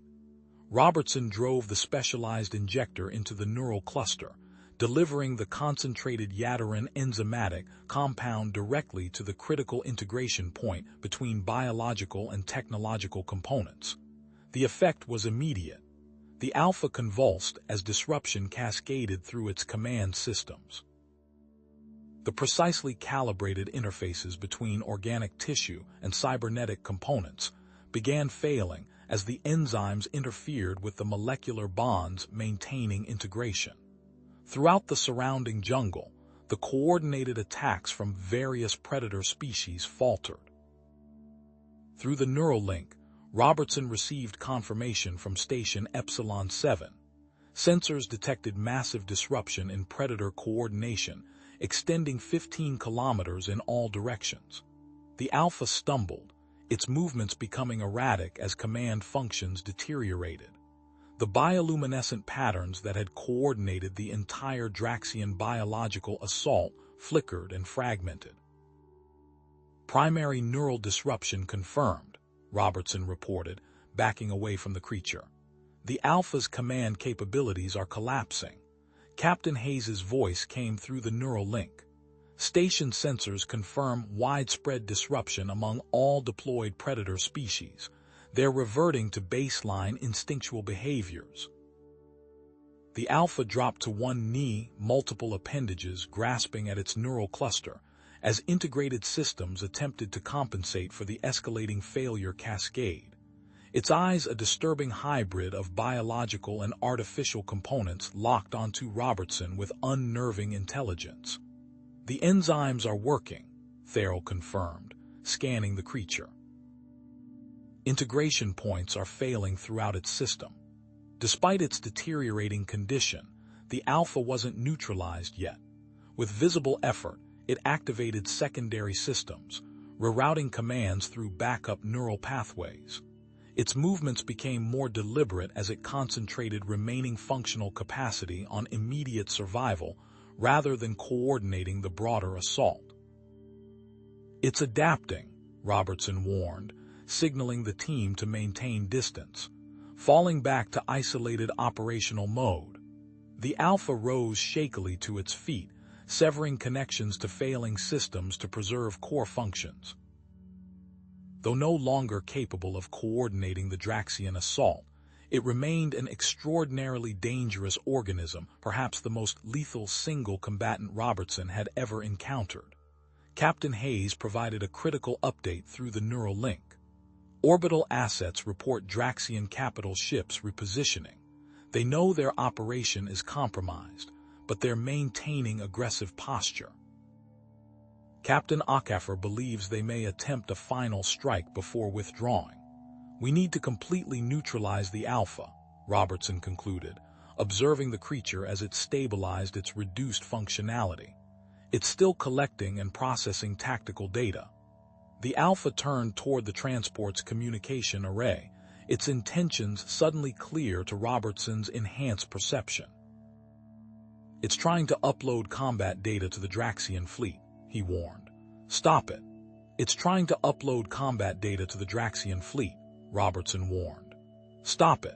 The team redirected fire toward the communication array, but the Alpha moved with shocking speed despite its damaged state, interposing its reinforced exoskeleton between the weapon's fire and the sensitive equipment. Metal-reinforced claws connected with the array's access panel, tearing it open to expose the internal components. Robertson sprinted forward, calculating trajectory and timing as the creature's attention split between defending the communications equipment and maintaining its own rapidly deteriorating functions. He slid beneath a swinging appendage, the massive limb missing him by centimeters as he rolled to his feet beside the array. The Alpha roared a sound combining organic fury with electronic distortion as Robertson yanked critical components from the transmitter assembly. The connection indicators flashed red, then went dark. Transmission blocked, he confirmed, dodging another attack as the Alpha abandoned its task and focused entirely on him. The creature moved with decreasing coordination, its formerly fluid motions becoming erratic as the enzymatic compound spread through its systems. Bioluminescent patterns along its flanks flickered irregularly, no longer pulsing in the hypnotic synchronization that had coordinated the predator assault. Neural activity decreasing rapidly, Therrell reported, monitoring his scanner. Command capabilities at 28% and falling, integration points failing throughout the system. The Alpha staggered, momentarily disoriented as another cluster of neural connections failed. It stabilized, compensating by rerouting commands through remaining pathways, but each adaptation came slower than the last. Despite its deterioration, it remained fixed on Robertson, identifying him as the source of its system's failure. Maintain the perimeter, Robertson ordered as Draxian soldiers emerged from the surrounding jungle, attempting to reach the transport. Don't let them reclaim the Alpha or its data. The strike team formed a defensive ring around the disabled vehicle, their disciplined fire dropping the approaching Draxians with practiced precision. Diaz, despite his injured arm, positioned himself at a vulnerable approach angle, his targeting enhanced by painkiller-sharpened focus. Through the neural link, Technical Officer Reeves's urgent voice broke through. "Captain Hayes, we have a situation at the station perimeter. The predator species there not just returning to baseline behaviors." "Explain," Hayes demanded. "They're exhibiting neurological damage patterns. Scanners show seizure-like brain activity and aggression levels exceeding natural parameters. They're attacking everything, including each other." Robertson caught this exchange as he circled the Alpha, looking for an opening. Neural dependency, he realized aloud. The Alpha wasn't just controlling them, it was stabilizing their engineered neural functions. The creature lunged at him with surprising speed, forcing Robertson to rely on his enhanced reflexes. He sidestepped the attack, but miscalculated the reach of its secondary appendages. Razor-sharp claws tore through his phantom suit, slicing deep into the flesh of his chest and right arm. Pain flared, then subsided as his Yatteran-enhanced physiology responded. The wounds began closing almost immediately, stem cells multiplying at accelerated rates to repair damaged tissue. "Captain," Thero called out, "station perimeter breached by multiple predator species. Security teams engaging." "Keep the Alpha contained," Robertson responded, watching the creature's movements carefully. "Hayes will handle the station defense." The Alpha suddenly twisted, its massive body smashing through the transport's reinforced hull. Metal screeched as structural supports gave way, creating an opening large enough for the creature to force its way through. "It's making a run for it," Diaz called, shifting position to maintain line of sight. "No," Robertson countered, observing the Alpha's gaze fixed directly on him. "It's coming for me." The creature burst from the transport, moving with the last reserves of its failing coordination. Primary limbs propelled it forward while auxiliary appendages spread wide to limit Robertson's evasion options. "Target locomotion systems," Robertson ordered the team. "Concentrate fire on joint assemblies and primary muscle clusters." Precision weapons fire struck the Alpha's legs and lower torso, degrading its mobility further.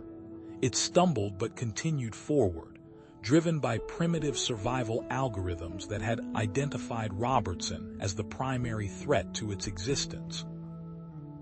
Robertson waited until the last possible moment, then propelled himself upward as the Alpha charged.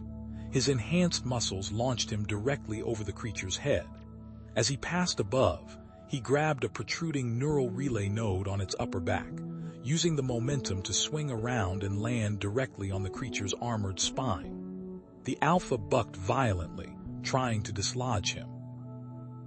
Robertson dug his fingers into seams between armored plates, holding position as the creature twisted and thrashed. He worked his way upward toward the base of its skull, where the primary integration point connected biological neural tissue with technological command systems. "Neural activity at 18%, Thero reported. But it's stabilizing adaptive algorithms reconfiguring to preserve core functions. In orbit, flashes of energy lit the atmosphere as Draxian missiles streaked toward the station. The neural link transmitted urgent communications. "Multiple impacts in southern quadrant," Captain Hayes reported. "Botanical research, water reclamation, and sensor arrays hit. Structural integrity compromised in affected sections." Robertson reached the neural cluster at the base of the Alpha's skull. The integration point was partially exposed, biological tissue meshing with metallic components in a grotesque fusion of evolution and engineering. He removed the remaining enzymatic compound from his equipment doctor, arming the specialized injector. The Alpha sensed his intent and redoubled its efforts to throw him off, smashing backward into the transport hull. Robertson absorbed the impact with his legs, using the enhanced musculature to maintain his position. Dr. Foster reports scientific personnel trapped in botanical research. Hayes continued through the neural link. Atmospheric containment failing. Toxin levels rising.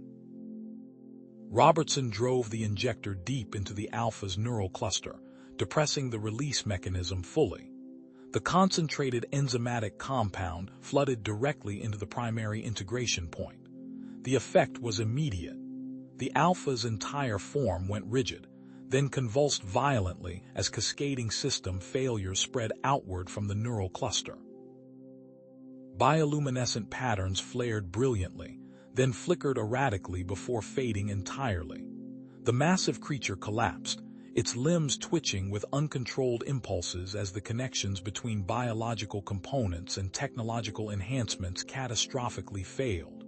Robertson leapt clear as the Alpha crashed to the ground. Its body continued to shudder, then gradually stilled. The eye's complex hybrid organs combining biological receptors with technological processing stared sightlessly upward. Therill approached cautiously, scanner extended. Complete neural shutdown. All command functions neutralized. The Alpha is dead.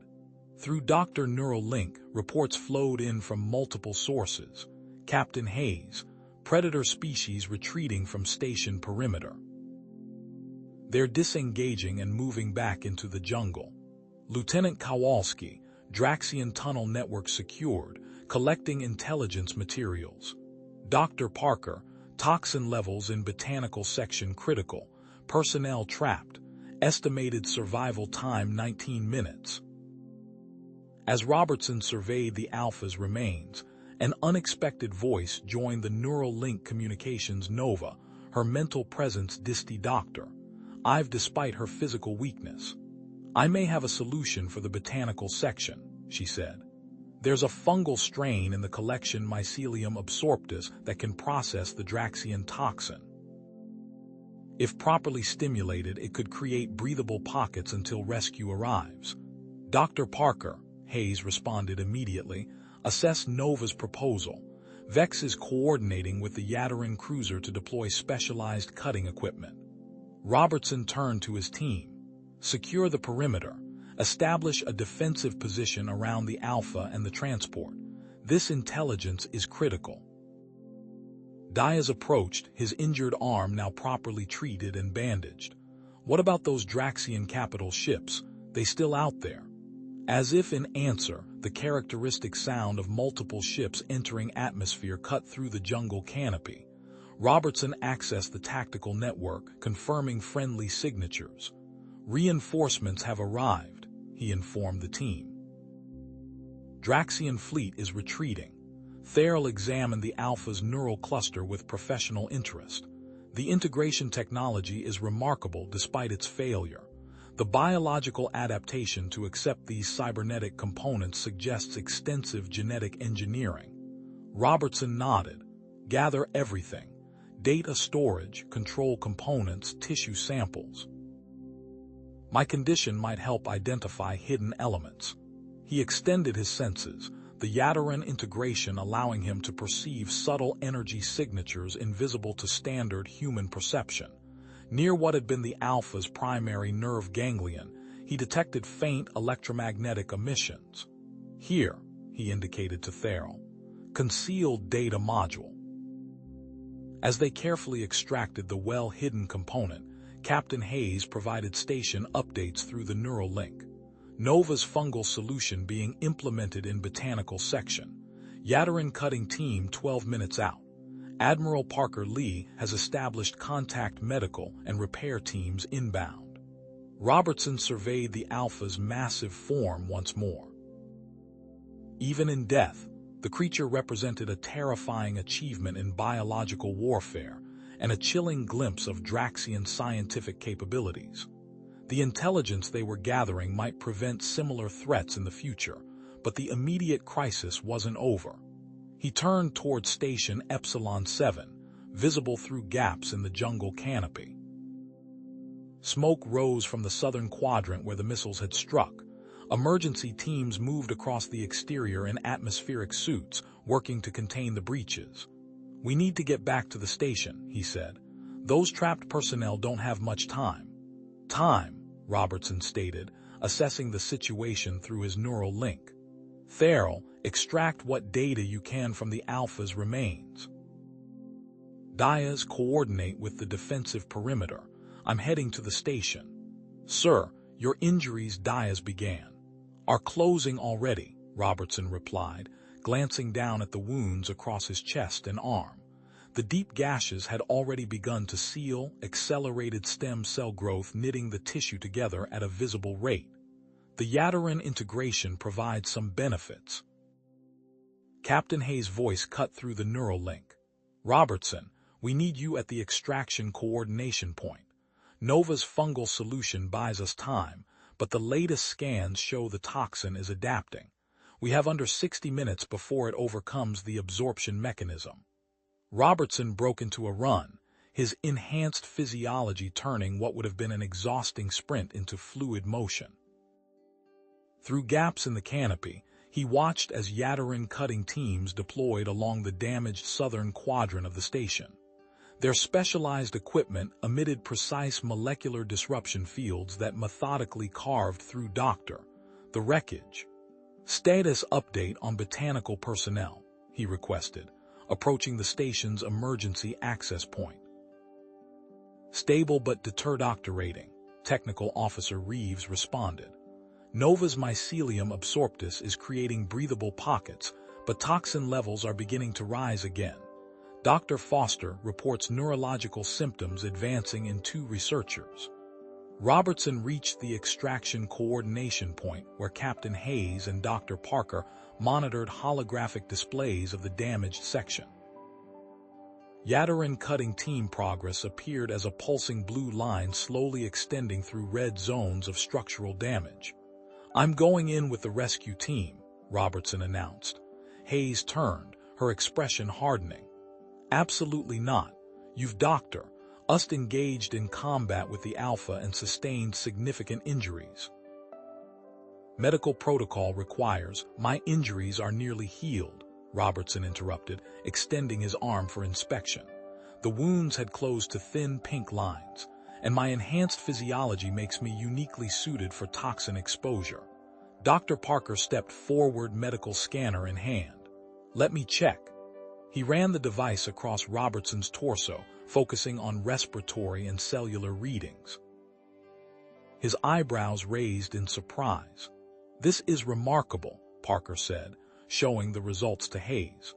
The Yadarin enzymatic integration has accelerated beyond our previous observations. His respiratory system now includes advanced filtration capabilities we haven't seen before. His lungs are processing toxins at nearly 4 times normal human efficiency. Hayes studied the data, her expression shifting from concern to calculation. And this development is stable. Completely, Parker confirmed. The integration is advancing along beneficial pathways. Hayes nodded reluctantly. Assemble your team. Reeves will brief you on the extraction route. As Robertson moved to the equipment preparation area, a priority communication from High Counselor Vex appeared in the neural link. The Yadarin's mental presence carried unusual emotional overtones of concern and anger. Captain Hayes, Marine Robertson preliminary analysis of the Alpha's neural technology reveals disturbing information. The components match classified Yadarin design stolen from our Procyon research facility 18 months ago. Robertson paused mid-step. The Procyon theft was attributed to smugglers. Evidently incorrect, Vex replied. The manufacturing signatures are unmistakable. This represents a significant security breach, one that may extend beyond this single incident. I have ordered a comprehensive review of all research installations. This strengthens our case against the Draxian Confederacy, Hayes noted. Coupled with the biological analysis showing genetic material from protected species, we have clear violations of galactic accords. Robertson continued to the preparation area where 2 station security specialists, Cortez and Yamamoto, and a Yadarin medical technician waited. Marine Robertson, the Yadarin greeted him with a formal gesture. I am Celari, toxic exposure specialist. We have modified standard protective gear with components from phantom suits to enhance toxin resistance. Robertson examined the equipment: lightweight respirators with integrated filters, reinforced gloves, and adaptive fabric designed to seal against environmental contaminants. Time frame? He asked, efficiently securing the equipment to his body. 53 minutes until fungal absorption fails, Selari responded. Yadarin cutting team estimates breakthrough to the first group of survivors in 11 minutes. Nova's voice joined through the neural link, weaker than before but determined. Robertson, I've mapped the fungal distribution patterns. The Mycelium absorptus creates pathways of lower toxin concentration you can follow. A visualization appeared in his neural display, showing glowing blue trails through the damaged section. Robertson finished his equipment check when an unexpected sensodoctor shift occurred.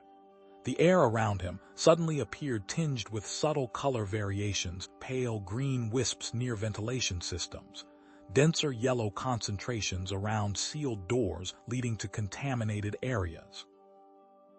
I'm seeing the toxin, he reported, focusing on this new capability. Like color gradients in the air. Dr. Parker approached rapidly, scanner extended. Another adaptation. Your visual processing has integrated with chemical receptors. This could provide significant tactical advantage during extraction. Team ready, Robertson reported to Hayes, who nodded approval as the cutting team reported breakthrough to the first survivor location. Move out, she ordered. Admiral Parker Lee has arrived and will coordinate broader response while you complete the extraction.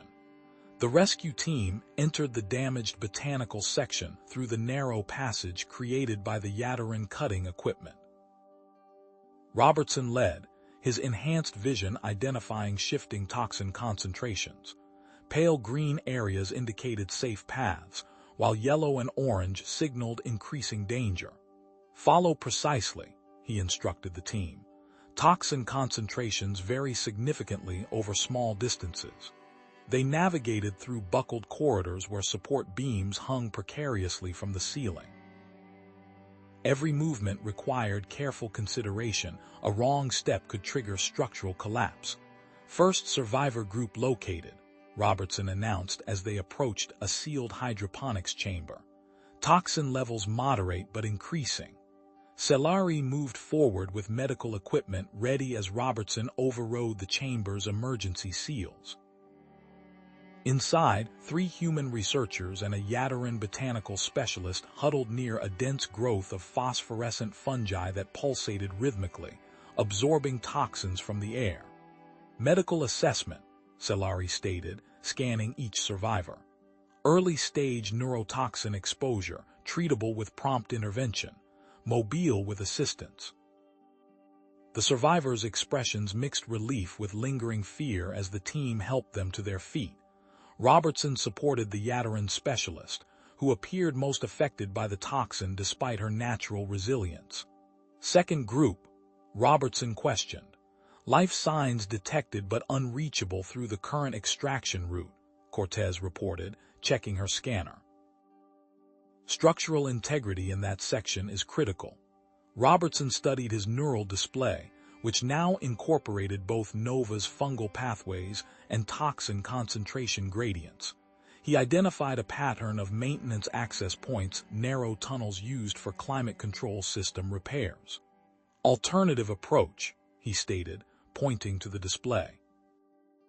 These maintenance crawlspaces bypass the collapsed sections, restricted space but structurally sound. Too narrow for conventional movement, Yamamoto observed. Send Cortez and Yamamoto back with the first group, Robertson decided. Selari and I will proceed to the second group through the crawlspaces. As Cortez and Yamamoto began guiding the survivors back through the extraction route, Robertson received an update from Captain Hayes. Lieutenant Kowalski reports the Draxians were targeting our hybrid plant species research, and the operation was off Dr. Zed by War Marshal Dravkin himself. This wasn't a rogue action. Political implications significant, Selari noted as she prepared specialized medical kits for the second group. Focus on the immediate mission, Robertson responded, moving toward the access panel leading to the maintenance crawlspace. Second group includes Dr. Williams according to the life sign patterns. His expertise likely made him a priority target. Robertson removed the panel, revealing a narrow tunnel barely large enough for a human to navigate on hands and knees. His enhanced vision showed toxin concentrations varying within some sections nearly clear, others pulsing with dangerous orange concentration. "I'll lead," he told Selari. "Follow exactly in my path." He entered the crawlspace, muscles adapting to the confined movement. The metal surfaces felt cool against his palms as he navigated by neural map and toxin visualization, choosing paths that balanced structural integrity against contamination levels. Behind him, Selari's breathing grew increasingly labored as they passed through a section where ventilation failure had created a pocket of concentrated toxin. "Respiratory distress detected," Robertson stated, pausing to look back at the Yadarin. "Equipment failing," Selari managed, her naturally blue complexion taking on a concerning gray undertone. "Toxin penetrating filters." Robertson assessed the situation immediately. They had progressed too far to turn back, but Selari's condition would rapidly deteriorate without intervention. "I'm carrying you through the high concentration zones," he decided, shifting position in the confined space to reach back toward the Yadarin. Selari's protest died as she succumbed to a coughing fit. Robertson carefully maneuvered her smaller form ahead of him, supporting her weight while continuing to navigate the increasingly challenging route. His enhanced muscles accommodated the awkward positioning and additional burden without difficulty. The neural map indicated they were approaching the second survivor location. Toxin concentrations increased dramatically, appearing as swirling orange and red patterns in Robertson's enhanced vision. His filtration capabi doctor, Wise, processed the toxins effectively, but even his enhanced system registered the increasing contamination. Finally, they reached an access panel leading to the laboratory where the second group had taken shelter. Robertson pushed it open, helping Selari through before following. The laboratory presented a scene of desperate survival. Dr. Williams lay unconscious on the floor, his left leg bent at an unnatural angle and crude splint applied. Two research assistants huddled nearby, using handheld oxygen generators to create small bubbles of breathable air. Scattered around them, Nova's fungal cultures grew in diminishing patches, their absorption capacity nearly exhausted. Medical intervention required, Selari stated weakly, forcing herself to begin treatment despite her own deteriorating condition. Robertson scanned for extraction options as he helped position Williams for emergency care. The scientist's skin had taken on a mottled appearance, advanced neurotoxin exposure that required immediate treatment. "Captain Hayes," Robertson transmitted through the neural link. "We've reached the second group. Dr. Williams critical, requires specialized extraction. Maintenance route functional but challenging. Send medical support to meet us halfway." As Selari administered emergency counteragents to Williams, Robertson received another transmission, this one from High Counselor Vex, containing information that would change the nature of human-Yadarin relations forever. "The High Council has authorized unprecedented information sharing with human intelligence services," Vex communicated. "All classified research records related to the security breach will be made available. The protection of our joint interests now outweighs traditional secrecy." Robertson acknowledged this momentous shift in policy as he turned his attention back to the immediate crisis. Williams had stabilized slightly under Selari's care, but all three survivors and the Yadarin medic herself would require rapid extraction to survive. The toxin adaptation rate accelerated, red swirls in Robertson's vision growing more intense as the fungal countermeasures failed systematically around them. Time was running out faster than their initial estimates predicted. Robertson assessed the situation with tactical precision. Williams remained unconscious, the splinted leg complicating any extraction attempt. The two research assistants, a woman with short cropped hair and a man with thin-rimmed glasses, showed signs of advanced toxin exposure but remained alert. Cellari's condition deteriorated rapidly, her normally blue skin taking on an ashen quality. Extraction Protocol Alpha, Robertson stated, activating his neural link to the station's emergency response system. 3 civilians, 1 Yadarin medical officer, priority medical evac. He knelt beside Williams, calculating the optimal carrying position that would minimize further injury while navigating the confined maintenance crawlway. "Can you both move under your own power?" he asked the research assistants. The woman nodded. "Yes, but not for long. Oxygen levels are critical. Follow precisely behind Cellari. The maintenance route has toxin pockets." Robertson carefully lifted Williams, distributing the scientist's weight across his shoulders in a modified fireman's carry. "Cellari, your respiratory function is compromised. I need you to guide them through the safe paths your scanners detect." Cellari activated her medical scanner with trembling hands. "Understood, I can. Identify viable routes." Robertson entered the maintenance crawlway first, Williams' unconscious form balanced across his shoulders. The confined space forced him into an awkward crouching position, but his enhanced musculature compensated for the strain. Cellari followed, guiding the research assistants with weakening hand gestures toward the areas with lower toxin concentrations. They progressed methodically through the metal tunnel, Robertson's enhanced vision identifying swirling patterns of toxin concentration, red zones of deadly intensity, orange areas of high risk, yellow sections of moderate danger. He navigated through green pathways whenever possible, his body processing the ambient toxins that penetrated his filtration system. "Captain Hayes," he transmitted. "Extraction in progress. Williams unconscious but stable. Requesting medical team at junction point 7B. A vibration rumbled through the crawlway, metal groaning under structural stress. Robertson's enhanced hearing detected creaking supports and shifting debris ahead seconds before a section of ceiling collapsed 50 meters forward, blocking their planned exit route. "Route compromised," he reported, halting the group.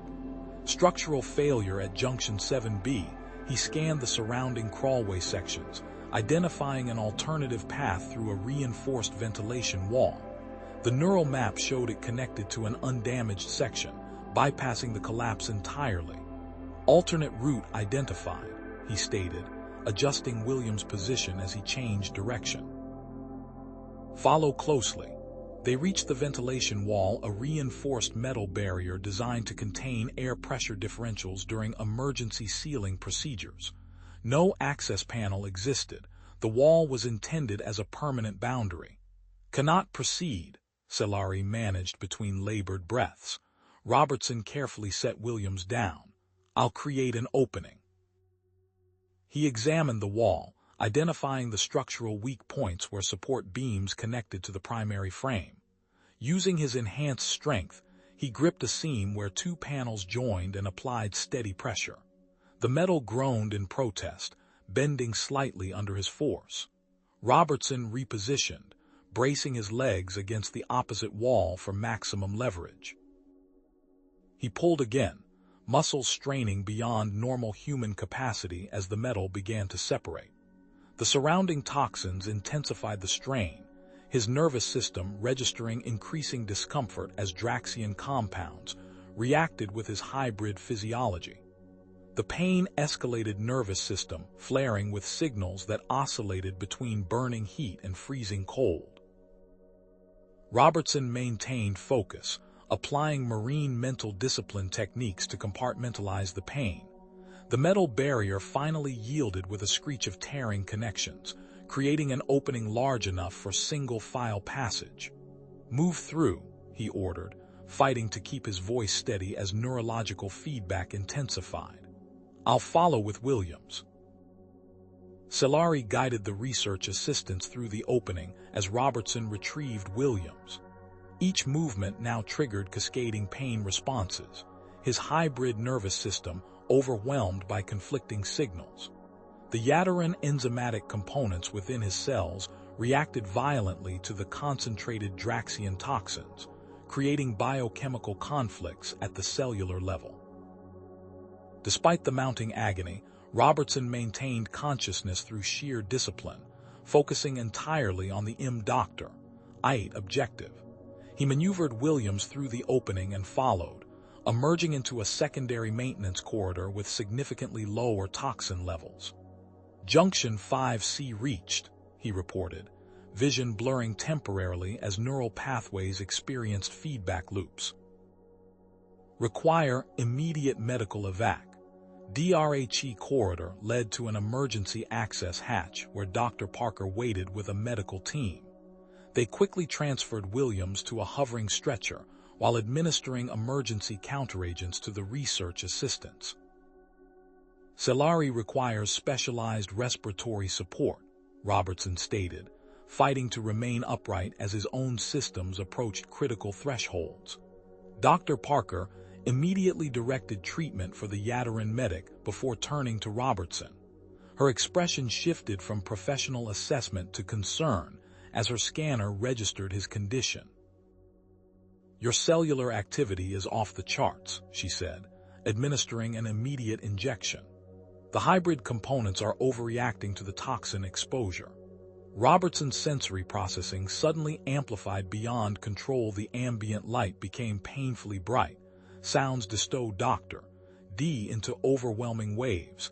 Tactile sensations from his skin intensified to unbearable levels. His consciousness began to fragment as the neurological system struggled to process the overwhelming input. "Robertson," Nova's voice penetrated the chaos. "Your enzymatic production has destabilized. We need to modulate the integration pathways." He fought to maintain awareness as Dr. Parker and her team transferred him to the medical bay. His vision kaleidoscoped between normalcy Doctor and toxin visualization, overlapping in disorienting patterns. The pain receded momentarily, replaced by overwhelming sensory data. He could detect individual dust particles in the air, hear conversations from adjacent corridors, feel the subtle electromagnetic fields from nearby equipped DRT. Nova appeared beside his bed, her form wavering in his disrupted vision. She communicated with Dr. Parker, their voices unnaturally clear despite his deteriorating condition. "This reaction matches ancient cases in our medical archives," Nova explained. "His hybrid physiology is simultaneously resisting and amplifying the toxin effects. Standard treatments will fail. What do you suggest, Doctor?" Parker asked, monitoring Robertson's increasingly erratic vital signs.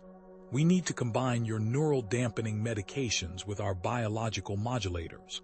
The treatment hasn't attempted on a hybrid physiology, but theoretical models suggest compatibility." Robertson struggled to focus on their conversation as his consciousness flickered.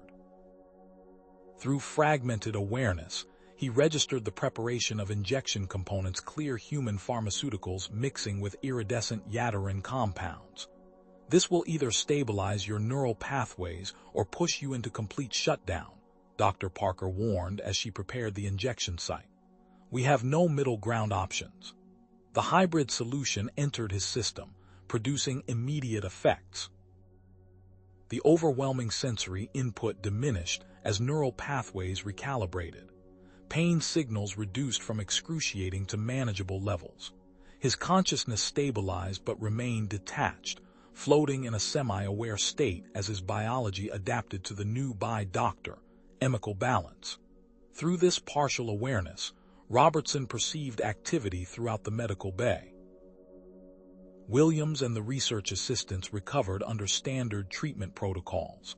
Solari received Spec Doctor, ized respiratory support tailored to yatterin physiology. medical staff moved with purpose, addressing the various victims of the Draxian attack. Captain Hayes entered his peripheral vision, conferring with Dr. Parker about his condition. Their conversation reached him as if through water distorted but comprehensible. "Will he recover?" Hayes asked, studying Robertson's monitors. "His condition is stable but unprecedented," Dr. Parker replied. "The hybrid treatment is working, but his physiology is undergoing further adaptations we don't fully understand." High Counselor Vex has requested regular updates on his condition, Hayes stated. The Yatarans consider his intervention crucial to their people's survival. Robertson's awareness drifted as they discussed station security assessments and reconstruction plans. Through the Sea Doctor, conscious Hayes, he registered fragments of information. Structural engineers confirming core infrastructure stability, security teams deploying to track escaped predator species, scientific personnel analyzing the Alpha's remains. His last coherent thought before slipping deeper into therapeutic unconsciousness was concern for Nova. He attempted to ask about her condition, managing only a partially formed question. "Nova, status?" Dr. Parker moved immediately to his side. "Nova is recovering well, Robertson. The enzymatic depletion was significant but not life-threatening. Rest now. Your systems need time to stabilize." Robertson surrendered to the healing unconsciousness, unaware doctor. Had his cellular structure continued to transform Yataran regenerative properties, integrating with human physiology in ways that would soon challenge fundamental assumptions about both species. Robertson drifted through layers of consciousness, sometimes aware of voices around him, other times lost in a void of sensory silence. Time lost meaning, stretching and contracting like an accordion. Occasional moments of clarity broke through the fog. Dr. Parker's concerned face, Nova's blue hand on his arm, the distant beeping of medical equipment. 3 days after the Alpha's neutralization, Robert Doctor opened his eyes fully for the first time. He lay within a specialized medical chamber unlike anything he'd seen before. The bed combined standard human medical equipment with pulsating Yataran biological components. Translucent tubes containing iridescent blue fluid wrapped around traditional IV stands. Holographic displays showing human vital signs intermingled with organic-looking Yataran monitoring panels that shift doctor and flowed like living tissue. Dr. Parker noticed his consciousness returning and approached the chamber. "Welcome back," she said, checking his readings. "You've been in and out for 3 days." Robertson attempted to sit up, surprised by how effortless the movement felt. His muscles responded with precision and strength that exceeded even his enhanced baseline. "Williams and the others?" he asked, his voice surprisingly clear. "All recovered and back on duty," Dr. Parker replied, making note of DRNS on her datapad. "The station's transitioning from emergency operations to recovery. Repair crews have been working around the clock." She initiated a comprehensive scan, the chamber humming as hybrid technology assessed his condition. Robertson felt a mild tingling as the sensors mapped his cellular structure. "What happened to me?" he asked, examining his arms. The skin tone appeared slightly different, a barely perceptible bluish undertone visible beneath the surface. Dr. Parker displayed the scan results, showing side-by-side comparisons of his pre-mission and current physiology. "The hybrid treatment did more than save DRR life," she explained. "Your exposure to the toxins, combined with Nova's enzymatic compounds and our emergency interventions, created permanent physiological changes." The display highlighted sections of his muscular system, nervous system, and cellular structure. Robertson observed the differences: enhanced tissue density, modified neural pathways, and cellular formations that matched their human nor Yataran standard patterns. "You're officially the first human Yataran hybrid," Dr. Parker continued. "Your strength, reflexes, and sensory capabilities exceed your previous enhancements by approximately 37%. But the most remarkable change is here. She zoomed in on a section showing specialized glandular tissue. You've developed functional equivalents to Nova's enzymatic production capabilities. Your body now naturally produces the compounds that saved your life. Watch this.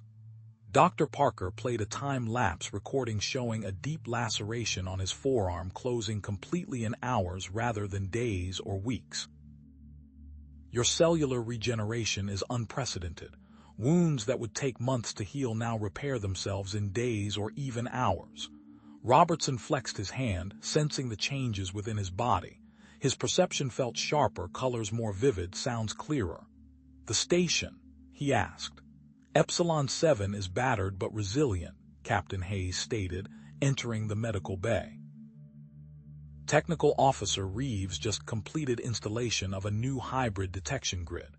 Found 3 more Draxian tunnel segments we'd missed, including one directly beneath our main reactor with explosive charges. Hayes approached the chamber, scrutinizing Robertson with professional assessment. "You're causing quite the diplomatic situation, Marine," Hayes said. "High Counselor Vex has been in constant communication with the Yadaran High Council about your status. Apparently, being Nexus kin comes with significant cultural implications." A subtle vibration ran through the station, the familiar hum of repair teams working on the structural integrity systems. "I've been summoned to a tribunal," Hayes continued. "Admiral Parker Lee is personally overseeing the proceeding. DRO determine your operational status. Turns out having obligations to 2 species creates jurisdictional complications." The medical bay door opened again as Nova entered. Despite her advanced age, she moved with surprising energy, her steps light and purposeful. Robertson immediately noticed the change in her movements.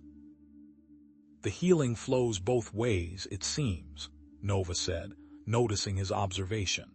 "Proximity to your hybrid enzymatic production has created unexpected benefits for my cellular structure."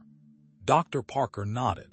"Exposure to human-processed versions of their own compounds appears to create rejuvenative effects in Yadaran physiology. We're documenting everything for potential medical applications." Nova approached the chamber, placing her hand on the transparent surface. "The High Council has authorized unprecedented cooperation with human forces," she explained. "You've been granted access to the sacred archives on our homeworld, the first human ever to receive this honor." Robertson processed this information, recognizing its significance. The sacred archives were mentioned in hushed tones even among senior Yadarans. "When do I leave?" he asked. "That depends on the tribunal," Hayes replied. "Admiral Lee arrives tomorrow with representatives from Human Military Command, the Yadaran High Council, and the Galactic Diplomatic Corps. They'll establish new protocols for your unique situation." Dr. Parker initiated the chamber's opening sequence. The hybrid technology disengaged, translucent panels sliding apart. "You're cleared for limited duty," she said. "Your neural pathways need adaptation time to fully integrate your enhanced sensory capabilities." Robertson stood, testing his balance.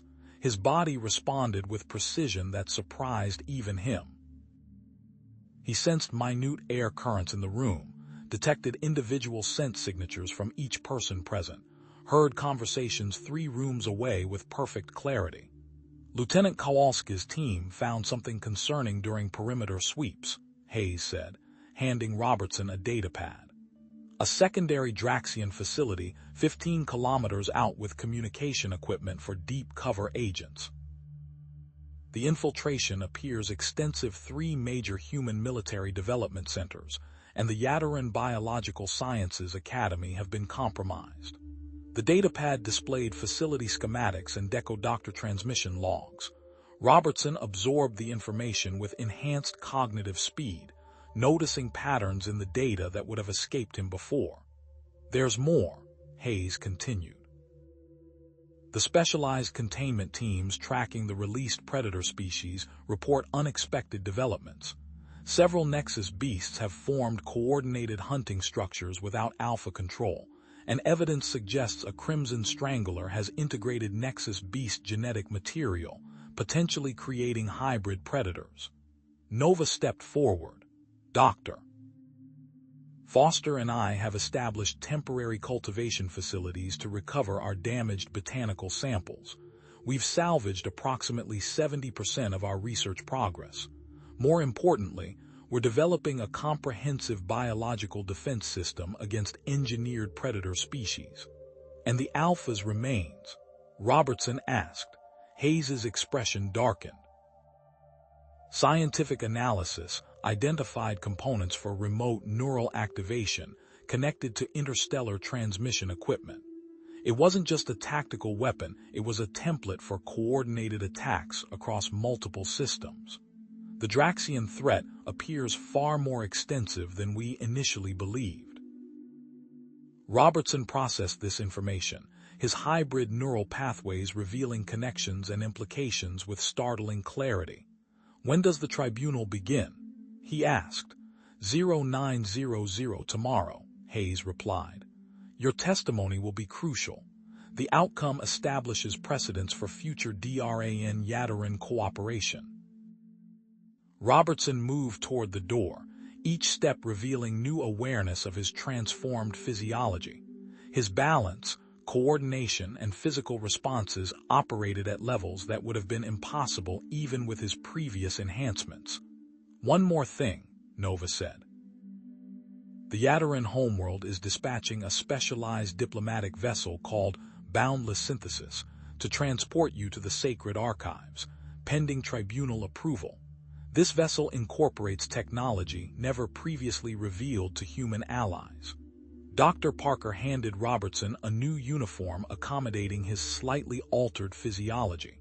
Report to Scanner Bay 3 in 2 hours, she instructed. I need to document your neural activity during sensory exercises.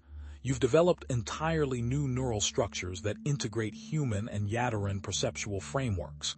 Understanding these changes is crucial to helping you adapt. Robertson donned the uniform, feeling the fabric against skin now sensitive enough to detect individual fibers. What happens now? He asked, looking between Hayes, Parker, and Nova. You become the bridge between two species, Nova replied. Nexus kin in truth as well as name. You become the bridge between two species, Nova replied. Nexus kin in truth as well as title. The tribunal convened the following morning in Station Epsilon 7's largest intact conference chamber. For 6 hours, Robertson answered questions from Admiral Parker Lee, the Yadarin High Council representatives, and the Galactic Diplomatic Corps. He demonstrated his enhanced abilities, submitted to comprehensive medical scans, and detailed his experiences during the Alpha neutralization mission. The proceedings concluded with a landmark declaration. The creation of Nexus Operative Prime, status a designation acknowledging Robertson's unique position as neither fully human nor Yadarin, but something unprecedented and valuable to both. 1 week later, Robertson stood at the observation deck watching the Yadarin diplomatic vessel, Boundless Synthesis, approach Epsilon 7. The ship defied conventional design principles. Its hull combined sleek metallic sections with organic components that pulsed with rhythmic bioluminescence. The patterns shifted in complex sequences, communicating information through light itself. Remarkable, isn't it? Admiral Parker Lee said, joining him at the viewport. The Yadarins have never permitted human examination of their diplomatic fleet. Robertson nodded, his enhanced vision detecting details invisible to standard human perception. The hull contains specialized photoreceptive cells. The light patterns provide information to Yadarin vessels. Visual communication encryption, Lee noted. Our analysts suspected as much, but confirmation is valuable. Captain Hayes approached them, datapad in hand. The reception ceremony begins in 20 minutes. High Counselor Vex has requested you wear your dress uniform, Robertson. The station looks different, Robertson observed, noting the repaired sections. 346 repair technicians working around the clock, Hayes replied. The structural integrity is back to 97%, still pockets of damage in the lower sectors. Robertson followed them to the central gathering hall. His heightened senses registered hundreds of subtle details: the slightly elevated heart rates of the assembled personnel, the distinct chemical signatures of newly installed materials, the barely perceptible vibration of the station's life support systems. He filtered the information automatically, his hybrid neural pathways processing the sensory data without conscious effort. The hall itself represented a triumph of emergency engineering. Just days ago, this space had been compromised by structural damage. Now, it gleamed with fresh panels and reinforced supports. A raised platform had been constructed at the far end, displaying both human and Yadaran official symbols. High Counselor Vex stood near the entrance, her blue complexion distinguished by intricate markings signifying her diplomatic status.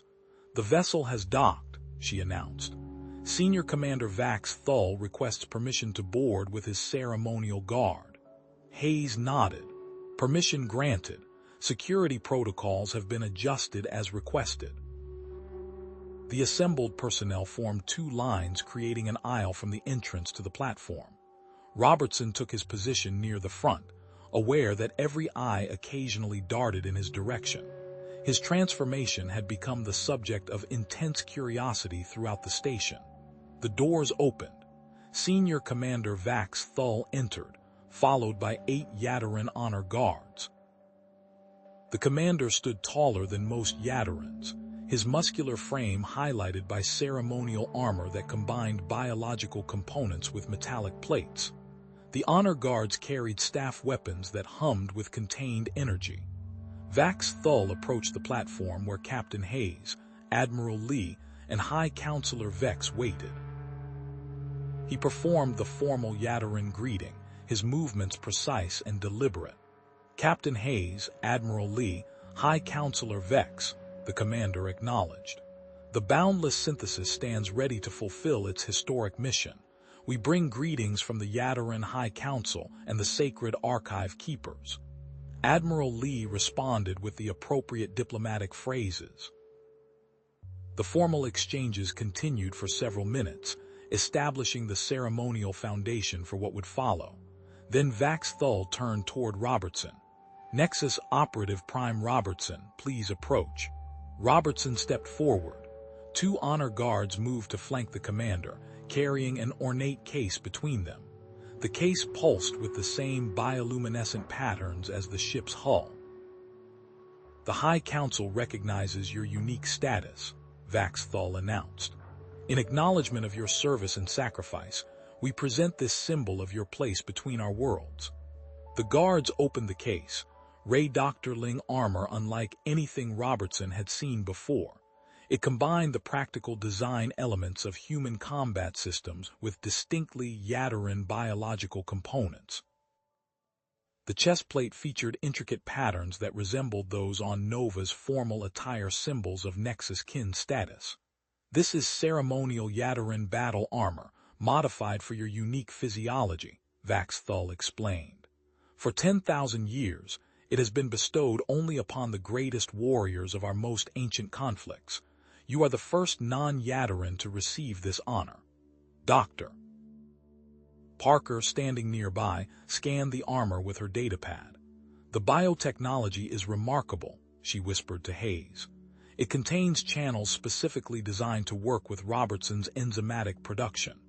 Vax Thull continued, "This armor will enhance your already formidable capabilities. It represents not just protection, but a living extension of yourself. When you don the armor of the Boundless Warriors, you are Doctor, he legacy of both our peoples." Robertson accepted the ceremonial armor, feeling its surprising lightness. The biological components seemed to respond to his touch, subtle illumination patterns activating where his fingers contacted the surface. 3 days from now, you will begin your journey to the sacred archives, Vaxthul stated. But first, you must complete the adaptation protocols. The boundless synthesis contains specialized chambers to prepare your hybrid physiology for our homeworld's conditions. After the ceremony, Robertson reported to Dr. Parker's laboratory for his scheduled assessment. The doctor had established a dedicated monitoring station specifically for tracking his ongoing physiological changes. Your cellular transformation is accelerating, she explained, displaying comparative scans. 26 distinct modifications from human baseline now. Look at your respiratory efficiency, it's nearly double what it was last week. Robertson examined the neural pathway scans with particular interest. The secondary structures, similar to Yadarin's sensory processing systems, Parker confirmed. Your brain has developed parallel networks for processing information. That's why your reaction times have improved so dramatically. Your processing sensory input through 2 complementary systems simultaneously. She demonstrated with a combat simulation. Robertson completed the reactive targeting sequence in 0.84 seconds, 34% faster than the recorded times for Dr. Light human operators. The tribunal's expansion protocols make more sense now, Robertson said, referencing the recently established guidelines for potentially developing additional hybrid operatives. You've identified compatible candidates, Parker nodded. 23 genetic markers in your original DNA facilitated successful integration. Approximately 3.7% of humans share sufficient compatibility for similar procedures. The ethical discussions are ongoing, but volunteer screening protocols are being developed. Later that day, Robertson met with Nova and Dr. Foster in their newly established research laboratory. The space buzzed with activity as scientists analyzed samples of hybrid fungal cultures developed to combat the Draxian predator species. We've achieved 89% effectiveness against isolated Nexus beast specimens, Foster explained, showing Robertson a microscopic view of the fungal spores attaching to cellular samples. The spores target genetic markers unique to Draxian-engineered predators. Nova added, the Crimson Stranglers show partial resistance, but we're refining the formula. This represents our first effective ecological countermeasure against their biological weapons. Lieutenant Kowalski's team found something interesting in the recovered Draxian data, Robertson noted. Their targeting matrix showed unusual focus on hybrid agricultural development. Foster looked up from his microscope. Agricultural research. That seems oddly mundane for military intelligence priorities. Not when you consider territory expansion, Robertson replied. Joint agricultural development accelerates colonization capabilities. The Draxians perceive it as a strategic threat to their expansion plans. The station's alert system chimed softly. Technical Officer Reeves's voice came through the communication channel. Robertson, report to Environmental Control. Found something you should see. Environmental Control had been partially rebuilt after sustaining damage during the Alpha's attack. Reeves hunched over a diagnostic console, lines of code scrolling across multiple screens. Hidden subroutine embedded in the environmental systems, Reeves explained without looking up. Sophisticated stuff would have gradually adjusted atmospheric composition over months, hostile to humans but comfortable for Yadarans. Robertson examined the code. His enhanced vision detected patterns that would have been obscure to standard human perception. Deliberate sabotage masked as equipment malfunction, designed to create diplomatic tension. Exactly, Reeves confirmed. Operation Apex Ascendant had multiple approaches. The Predator attacks were just the most visible element. Robertson's training session with Krell Nuz began at 1800 hours in a modified combat simulation chamber. The Yadarin Shadow Caste warrior had volunteered to help Robertson develop techniques leveraging his hybrid capabilities. Your movements have improved, Krell observed as they circled each other. The neural integration is progressing well. Robertson launched a combination attack using a modified Marine Corps close-quarter combat sequence. Krell deflected the initial strikes but missed the subtle misdirection element Robertson incorporated from Yadarin's shadow movement discipline. "Excellent," Krell said as Robertson completed the takedown. "You combine techniques in a way neither human nor Yadarin would anticipate. This hybrid combat style will prove effective against both species' standard defenses." That evening, Captain Hayes summoned Robertson to a secure briefing room. High Counselor Vex was already present, her expression grave. "This information is classified at the highest level," Hayes began. "Admiral Lee has uncovered troubling intelligence. 3 senior researchers at the Proxima Centauri facility were identified as compromised assets. They were subtly altering terraforming formulas that would have caused atmospheric collapse on new colonies." Vex added, "The researchers, 2 humans and 1 Yadarin, had neural implants matching components found in the Alpha. Standard screening cannot detect these implants." "There's more," Vex continued, lowering her voice. "I've received an encrypted transmission from the High Council. Security sweeps indicate a Doctor, NCIL member may be compromised. The identity remains unknown, but voting pattern analysis shows subtle shifts against human Yadarin cooperation initiatives." Robertson processed this information through his enhanced cognitive pathways. "That explains how the Draxians obtained classified Yadarin technology for the Alpha." "Exactly," Hayes confirmed. "We need unprecedented cooperation between our intelligence services to identify the compromised counselor. Your mission to the Sacred Archives just became even more critical." As Robertson prepared to return to his quarters, Dr. Foster approached with documentation about the new research division focused on applications of his hybrid biology. "Your enzymatic compounds show promise for treating injuries similar to those you sustained," Foster explained. "They're highly individualized, but provide models for broader applications.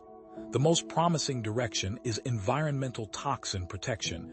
Your enhanced filtration capabilities could protect colonists on marginal worlds."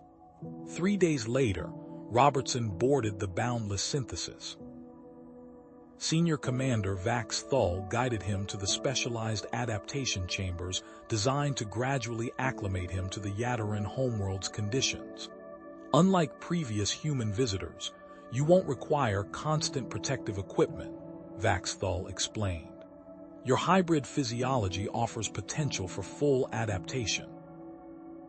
These chambers will gradually expose you to our atmospheric composition and gravity conditions." Robertson entered the first chamber. As the door sealed, he noticed the air quality shifting subtly. His enhanced respiratory system detected new compounds entering his lungs. The journey to becoming the first human capable of experiencing the Yadarin homeworld without artificial barriers had begun. The Boundless Synthesis disengaged from Epsilon 7, its engines humming with energy unknown to human science. As the station receded from view, Dr. Obertson felt the weight of his unique position. Nexus Operative primed the bridge between species, embarking on an unprecedented mission to unlock secrets that might determine the future Doctor F human-Yadarin relations and expose the full extent of the Draxian threat. Conspiracy. As Robertson contemplated these implications, the Boundless Synthesis accelerated toward the void between stars, its organic mechanical engines humming with power that resonated through the ship's living corridors. 2 weeks after the Tribunal's pronouncement of his unique status, Robertson stood motionless in Dr. Parker's specialized medical bay aboard the Boundless Synthesis. Holographic displays surrounded him, each monitoring different aspects of his hybrid physiology. "Remarkable adaptation curve," Dr. Parker said, analyzing the scrolling data. "Your enzymatic glands have fully integrated with your endocrine system, Production levels have stabilized at optimal efficiency. Robertson flexed his hand, observing the subtle bioluminescent patterns that occasionally manifested beneath his skin when his systems engaged at higher output. The episodes during sleep, normal neural reconfiguration, Parker confirmed. Your brain is optimizing pathways between the human and Yadarin neural structures. Each integration cycle increases processing efficiency. She displayed comparative scans showing his neural activity from 3 days ago alongside current readings. Your sensory capabilities have expanded again. Robertson detected the faint electromagnetic fields emanating from the ship's power conduits. What had once been vague impressions had sharpened into clear patterns, like seeing a new color spectrum previously invisible to him. Gravitational sensitivity has increased 41% since last measurement, Parker noted. No human or Yadarin has ever demonstrated this combination of sensory capabilities. The conversation paused as Robertson's head turned sharply toward the laboratory entrance. His eyes narrowed, focusing on a decorative artifact recently brought aboard during the ceremonial exchange with a Yadarin cultural delegation. Problem? Parker asked, noticing his sudden attention shift. Without answering, Robertson crossed to the ornate crystalline sculpture and examined it with enhanced vision. Within the seemingly solid structure, he detected a microscopic anomaly, an artificial inclusion, vibrating at a frequency designed to evade standard security scans. Tracking device, he stated, pointing to a spot invisible to normal vision. Draxian manufacture, signal capacity sufficient to transmit our position across 3 sectors. Security protocols activated immediately. The device was isolated, and Technical Officer Reeves confirmed Robertson's assessment after specialized equipment detected what standard scanners had missed. Would have remained completely invisible to our systems, Reeves admitted, examining the now contained tracker. Only reason we found it was your direct sensory perception. He looked at Robertson with newfound appreciation. Not even Yadarin biosensors detected this frequency pattern. Senior Commander Vax Thull convened an emergency security review, ordering comprehensive inspections of all ceremonial items brought aboard. This represents a significant escalation in Draxian capabilities, he noted as Robertson described exactly how he had perceived Dr. Device. Your hybrid sensory framework detected what both our species' technologies missed. Later that day, Robertson received a secure transmission from Admiral Parker Lee. The Admiral's holographic projection appeared in his quarters, expression serious. Your identification of the tracking device confirmed our intelligence regarding Draxian infiltration tactics, Lee said. Based on your unique capabilities, we've established a formal Nexus operative training program. 12 candidates with compatible genetic markers, 8 humans, 4 Yadarins. Lee displayed profiles of the selected candidates. Dr. Foster has adapted the treatment protocols originally used to save your life. More controlled procedures, reduced physiological stress, but targeting similar enhancements. Robertson studied the candidates. The tribunal was concerned about psychological integration challenges. Nova has provided crucial insights there, Lee confirmed. She's sharing previously restricted knowledge about enzymatic integration and the psychological aspects you've experienced. The medical ethics committees remain concerned, but your ongoing adaptation provides compelling evidence of viability. The transmission shifted to display security footage from Epsilon 7's reconstructed sectors. Captain Hayes has transformed the station. New defensive systems incorporate both human and Yadarin technologies. Reeves implemented quantum encryption techniques previously restricted to core worlds. Robertson observed the upgraded security infrastructure with approval. What had been a vulnerable research out DRT had transformed into a fortified collaborative foothold. Lieutenant Kowalski's team completed analysis of the Draxian intelligence, Lee continued, her expression darkening. Operation Apex Ascendant was merely the first phase of a larger initiative code named Evolutionary Terminus. We've identified 7 additional forward bases preparing similar operations. Robertson processed this revelation, not opportunistic aggression. No, Lee agreed, existential opposition to our alliance. They perceive human Yadaran cooperation as a fundamental threat to their expansion plans. The Admiral then briefed him on Dr. Foster and Nova's breakthrough, with the fungal countermeasures targeting the self-modification mechanisms in the predator species' genetic structure. Field effectiveness at 94%, Lee noted. Critical advancement for neutralizing their biological weapons' long-term ecological impact. Before signing off, Lee's expression turned grave. One more thing, Robertson. The containment teams encountered unexpected resistance from the main Nexus Beast pack.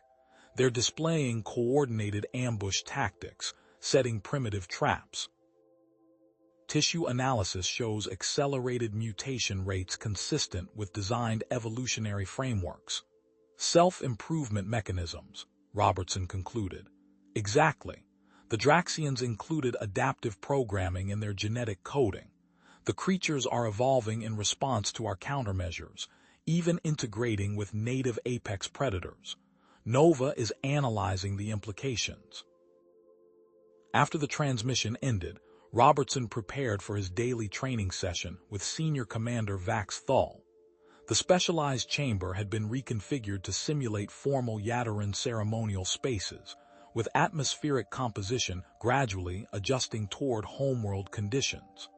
Today, we practice the 7th movement of ancestral recognition, Vax Thal explained. Essential for your introduction to the sacred archives. Robertson attempted the intricate gesture sequence, immediately encountering difficulties.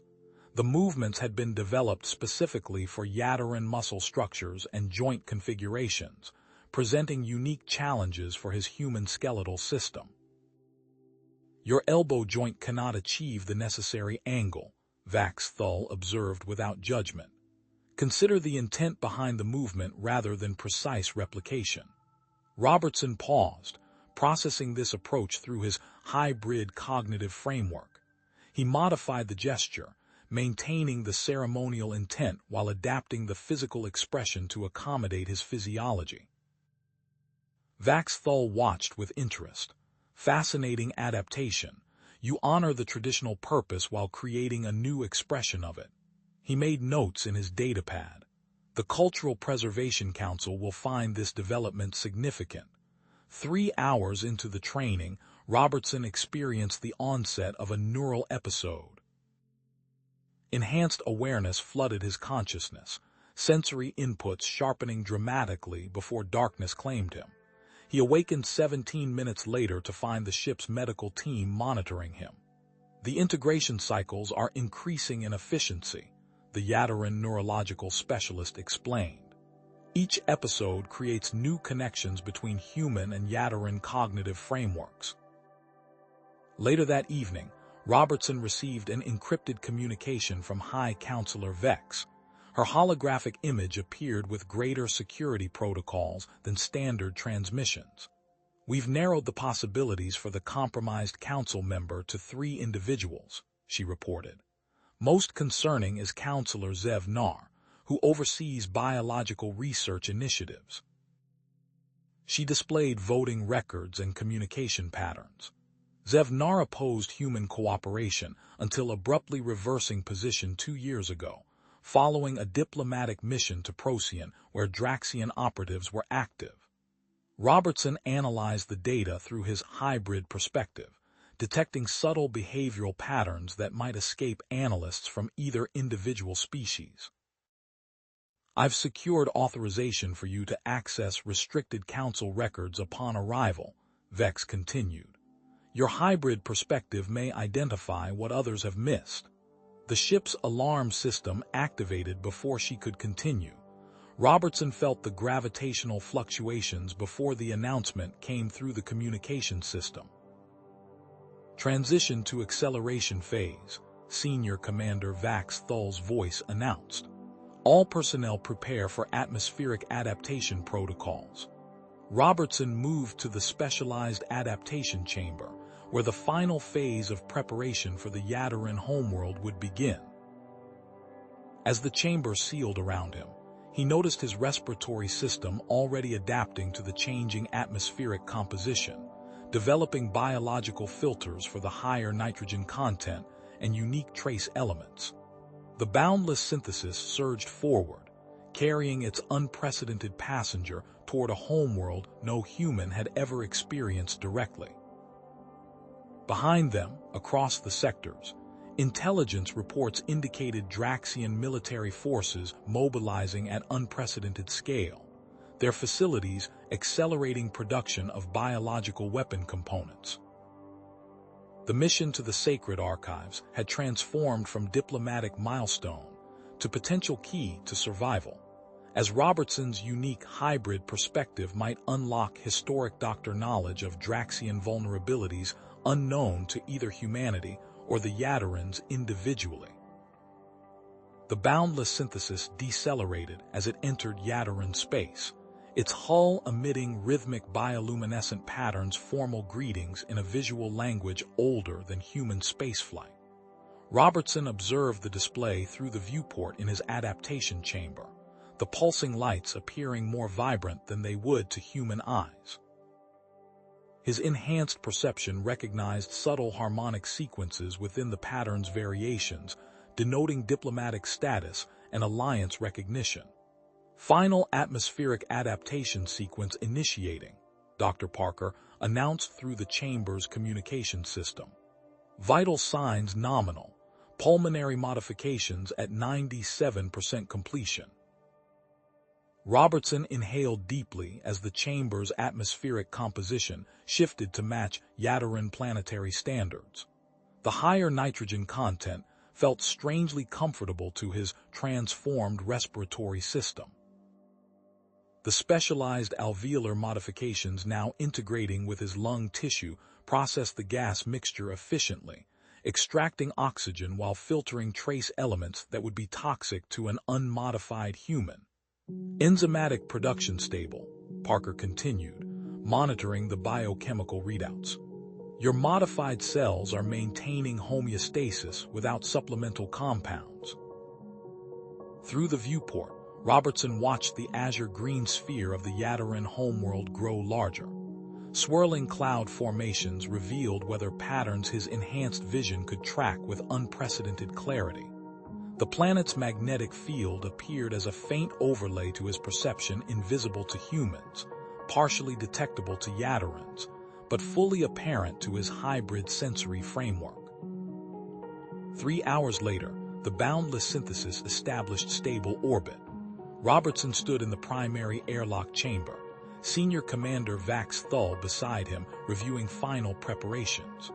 Robertson wore his ceremonial armor, a masterpiece of integrated design, combining Marine Corps formal elements with Yadarin warrior traditions.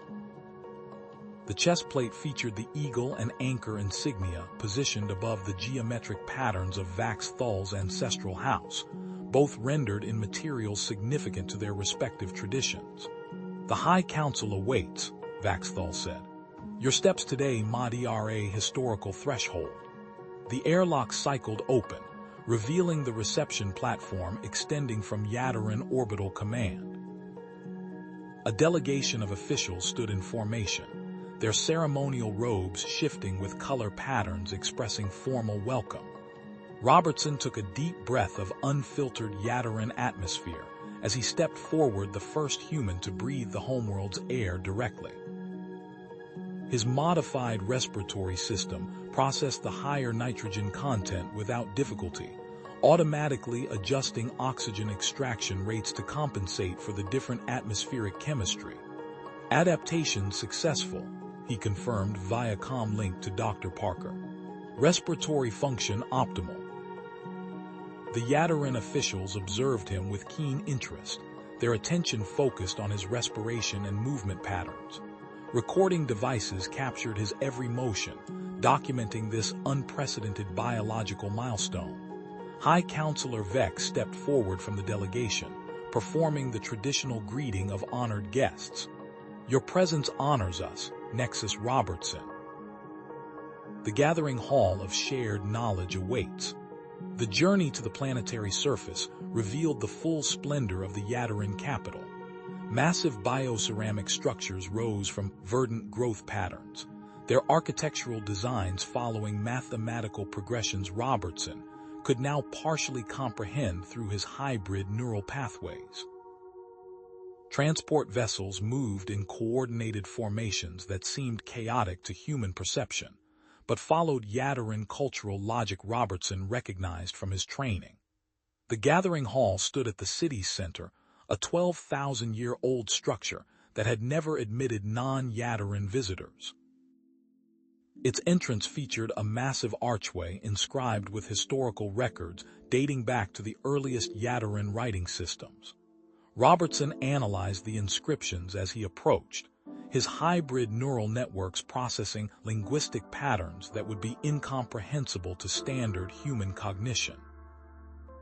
The ancestral writings describe the founding principles of knowledge preservation, Vex explained, noting Robertson's attention to the inscriptions. "Your presence here represents their fulfillment, the sharing of wisdom across evolutionary boundaries." Inside the hall, Robertson faced the assembled Yadarin High Council.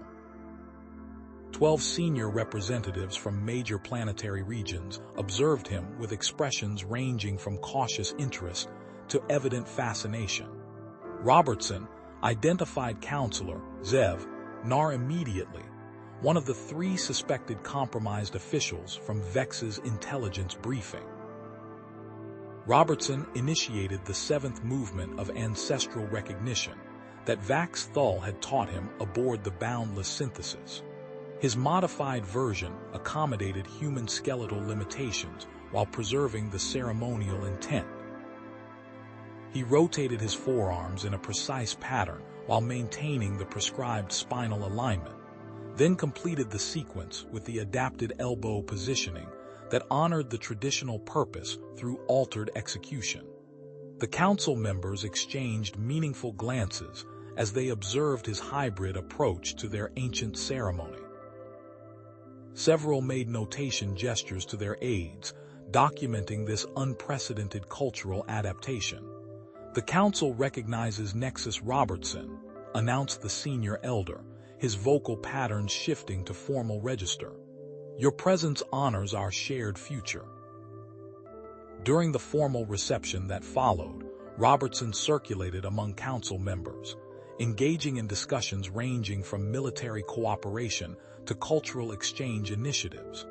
His enhanced senses gathered information beyond standard diplomatic observation. He noted respiratory patterns, pupillary responses, and subtle biochemical signatures unique to each counselor.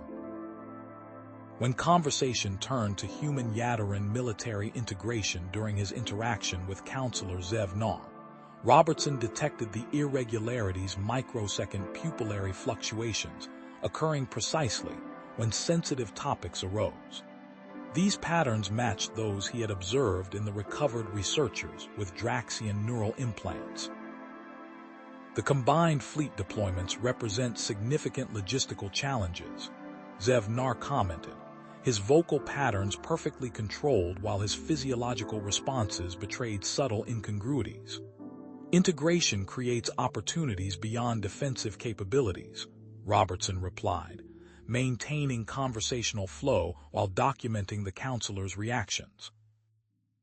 Admiral Lee's command structure adaptations draw from both traditions. Each mention of specific military integration points triggered the same pupillary response, a pattern invisible to standard human or Yadarin perception, but unmistakable to Robertson's hybrid sensory capabilities. He carefully recorded these observations while maintaining ceremonial composure, building the first concrete evidence, identifying the likely compromised council member. The reception concluded with formal announcements regarding Robertson's scheduled access to the sacred archives. As the gathering dispersed, High Counselor Vex approached Robertson with carefully neutral expression. "Your observations during tonight's reception?" she inquired quietly. "Confirmation of suspicions regarding Counselor Zev Nar," Robertson responded in equally measured tones. "Specific pupillary and respiratory anomalies consistent with Draxian neural implant patterns." Vex maintained her diplomatic composure, but Robertson detected the subtle shift in her pheromone signatures, indicating heightened alertness. Tomorrow's archive access becomes even more critical. The Guardian has been instructed to provide comprehensive assistance. The following morning, Robertson entered the biological repository section of the Sacred Archives, escorted by Elder Tev Sora, the designated archive guardian. The ancient chamber contained precisely arranged specimen containers organized according to evolutionary chronology. Preservation fields maintained environmental stability, protecting samples dating back millions of years. These categorization systems developed over millennia, Tev Sora explained, gesturing toward classification markers incomprehensible to previous human visitors. The organizational principles follow evolutionary relationships rather than linear temporal progression. Robertson studied the classification system, his hybrid neural pathways processing the information differently than either human or Yadaran brains would independently. The patterns became partially intuitive to him. Connections emerged between seemingly unrelated groupings based on molecular structure rather than morphological similarities. "This section contains anthropogenic modifications," he noted, identifying a pattern invisible to standard perception. "Deliberate genetic alterations preserved alongside natural specimens." Tev Sora's expression registered surprise. "You perceive the distinction accurately. Previous human visitors detected no difference between these sample groups." Robertson moved methodically through the repository, establishing connections between Yadaran specimens and similar biological samples documented in human databases. His unique perspective identified evolutionary parallels previously unrecognized by scientists from either species. "These structural proteins," he noted, examining a specimen dated 8,000 years earlier, "share molecular architecture with deep-sea organisms from Earth's Mariana biozone." His attention shifted to a specialized containment unit displaying warning indicators in ancient Yadaran script. Within it, preserved biological samples exhibited structural characteristics he recognized from briefings on Draxian biology.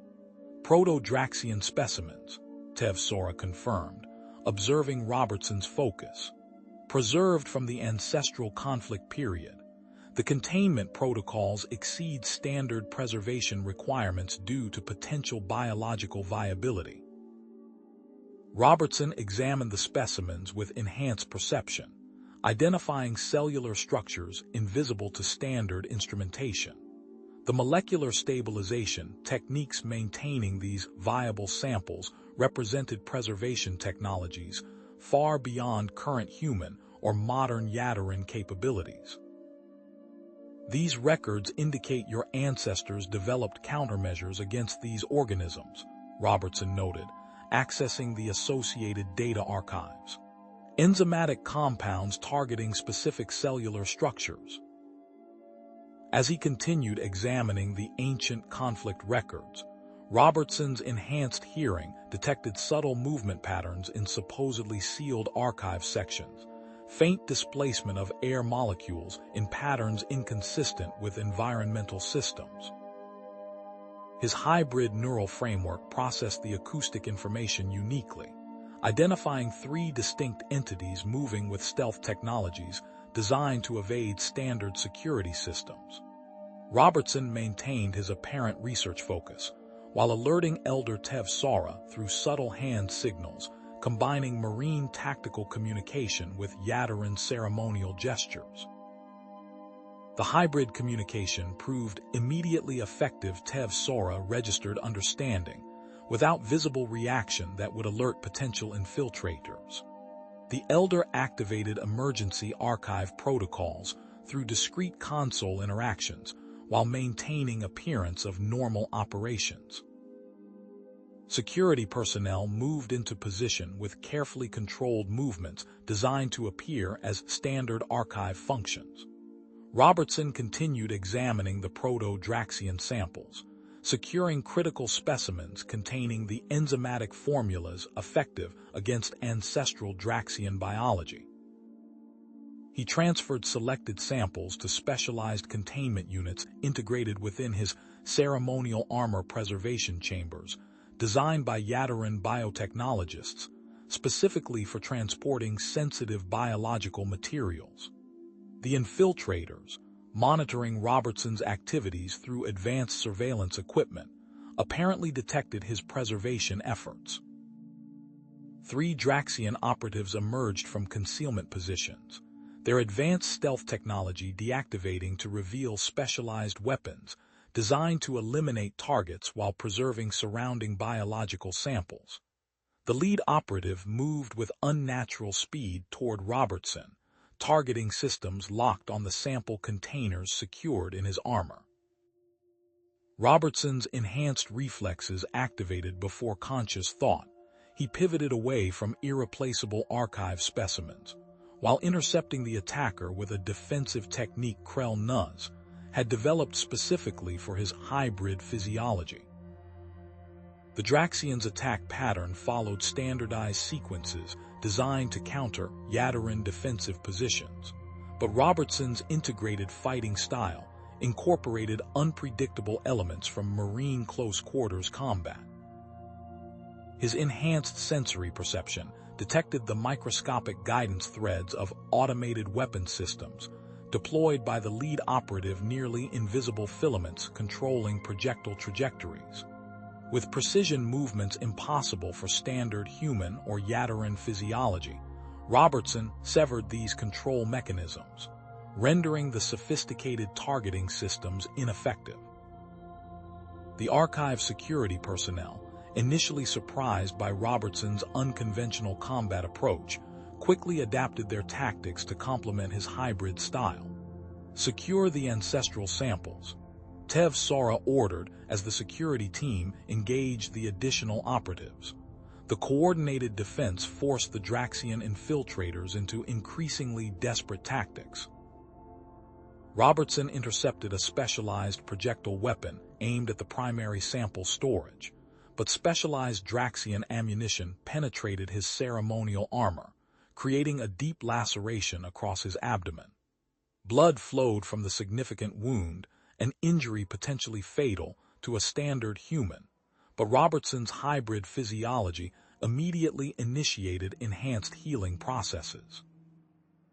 The Yadaran enzymatic compounds produced by his modified glandular tissue accelerated cellular regeneration, maintaining his combat effectiveness despite substantial blood loss.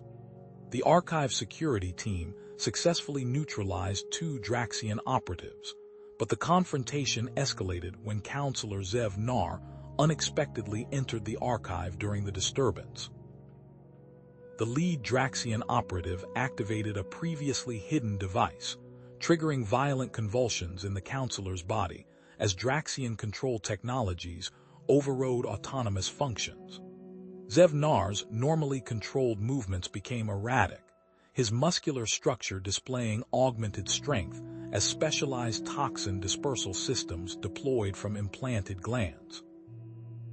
The respected official had been transformed into an unwilling weapon, confirming High Counselor Vex's suspicions while demonstrating the sophisticated infiltration capabilities developed by Draxian operations. Robertson recognized the control patterns from previous encounters with compromised personnel. Standard neutralization tactics would kill the counselor rather than free him from Draxian control. Drawing on his unique understanding of human and Yadaran biology, Robertson hypothesized that his hybrid enzymatic compounds might disrupt the biomechanical interfaces similar to their effect on the alpha's neural systems.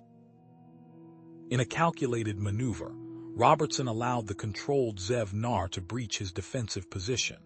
He suffered additional injuries while positioning himself to access the primary neural implant located at the base of the counselor's skull. Using his armor's medical injection system, Robertson administered a concentrated dose of his enzymatic compounds directly to the implant control node.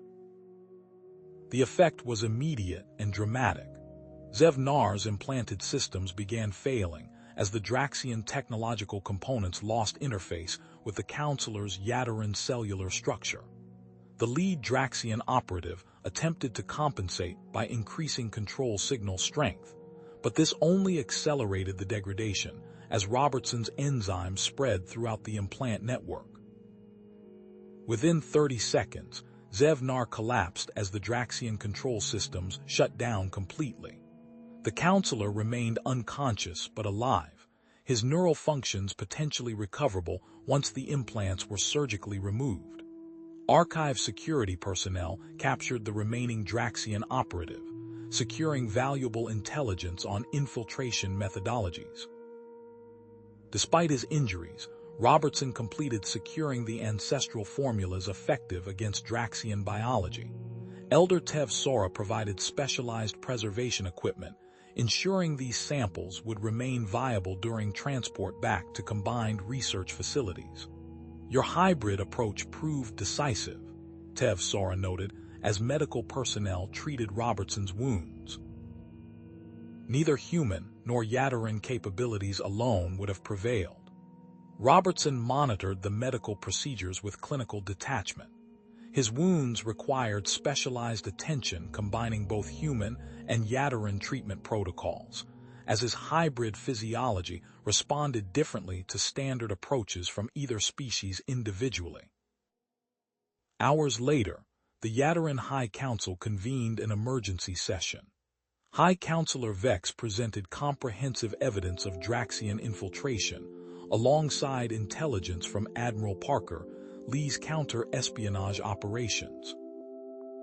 The council chambers displayed holographic representations of intercepted Draxian communications, indicating their leadership had authorized escalation to conventional military operations following the infiltration failure. The evidence is conclusive, Vex stated, displaying the recovered data from Robertson's mission. The Draxian evolutionary terminus strategy represents an existential threat to both our civilizations. The Council voted unanimously to elevate the human-Yadarin alliance to full military integration, authorizing unprecedented sharing of classified technologies and combined command structures. This historic decision transformed the regional power dynamic, creating a unified front incorporating complementary strengths from both species. As medical technicians completed treatment of his injuries, Robertson received an encrypted communication from Admiral Parker Lee. The Admiral's expression reflected both concern and strategic calculation. Nova reports accelerated development in the remaining predator specimens, Lee reported. The 6% that developed resistance to the fungal compound now display unprecedented adaptation rates. One hybrid specimen combined Crimson Strangler and native apex predator has demonstrated rudimentary tool use, triggering perimeter sensors from safe distances. Robertson processed this information through his hybrid perspective, cognitive development alongside physical adaptation. Exactly, Lee confirmed. The genetic engineering incorporated potential for emergent intelligence. Our decryption teams have penetrated additional security layers, revealing the full scope of evolutionary terminus, and your mission at the Sacred Archives was a primary target. The ancestral vulnerabilities you've discovered explain their escalating military mobilization. Robertson examined the biological samples secure in their preservation units. The enzymatic compounds appear effective against both ancient and current Draxian cellular structures. We're coordinating immediate research initiatives, Lee responded. Dr. Foster and Nova are preparing specialized laboratory facilities for your return. The defensive situation is evolving rapidly. The Draxian fleet movements indicate preparation for direct engagement rather than proxy operations. The transmission ended as medical personnel completed final wound closure procedures. Robertson's hybrid doctor physiology had already accelerated healing beyond normal human recovery rates, but the specialized Draxian weapons had been designed to cause persistent tissue damage resistant to regeneration. Elder Tev Sora entered the medical chamber, carrying additional preservation equipment. The High Council has authorized transfer of the complete ancestral formula archives. Your discoveries must reach combined research facilities immediately. Robertson nodded, monitoring the stabilization readings on his armor's sample containment units. The secured enzymatic formulas represented a critical strategic advantage, but only if successfully delivered to Nova and Dr. Foster for integration with current countermeasure research. Security protocols for departure are established, Tev Sora continued. The boundless synthesis has been prepared with additional defensive systems. High Counselor Vex requests your presence at final military briefing before departure. Robertson rose from the medical platform, testing his partially healed injuries. His hybrid physiology maintained operational capability despite damage that would incapacitate either human or Yadaran individuals. The successful defense of the sacred archives represented a significant strategic victory, but intercepted communications indicated the Draxian response would escalate beyond infil doctor, Tian tactics. The mission to return these biological countermeasures to combined research facilities had become the priority objective, a race against Draxian military mobilization that would determine whether the human Yadaran alliance could develop effective defenses before facing direct assault from forces previously encountered only through proxy operations. The specialized transport vessel Boundless Synthesis departed the Yadaran homeworld amidst heightened security protocol, doctor carrying both Robertson and the invaluable biological samples. Yadaran defense craft maintained protective formations throughout the journey to the orbital research facility, where Dr. Foster had established advanced laboratory conditions for immediate analysis of the ancestral formulas.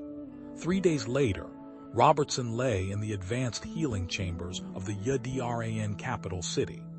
The specialized Draxian ammunition had created wounds resistant to standard treatment protocols.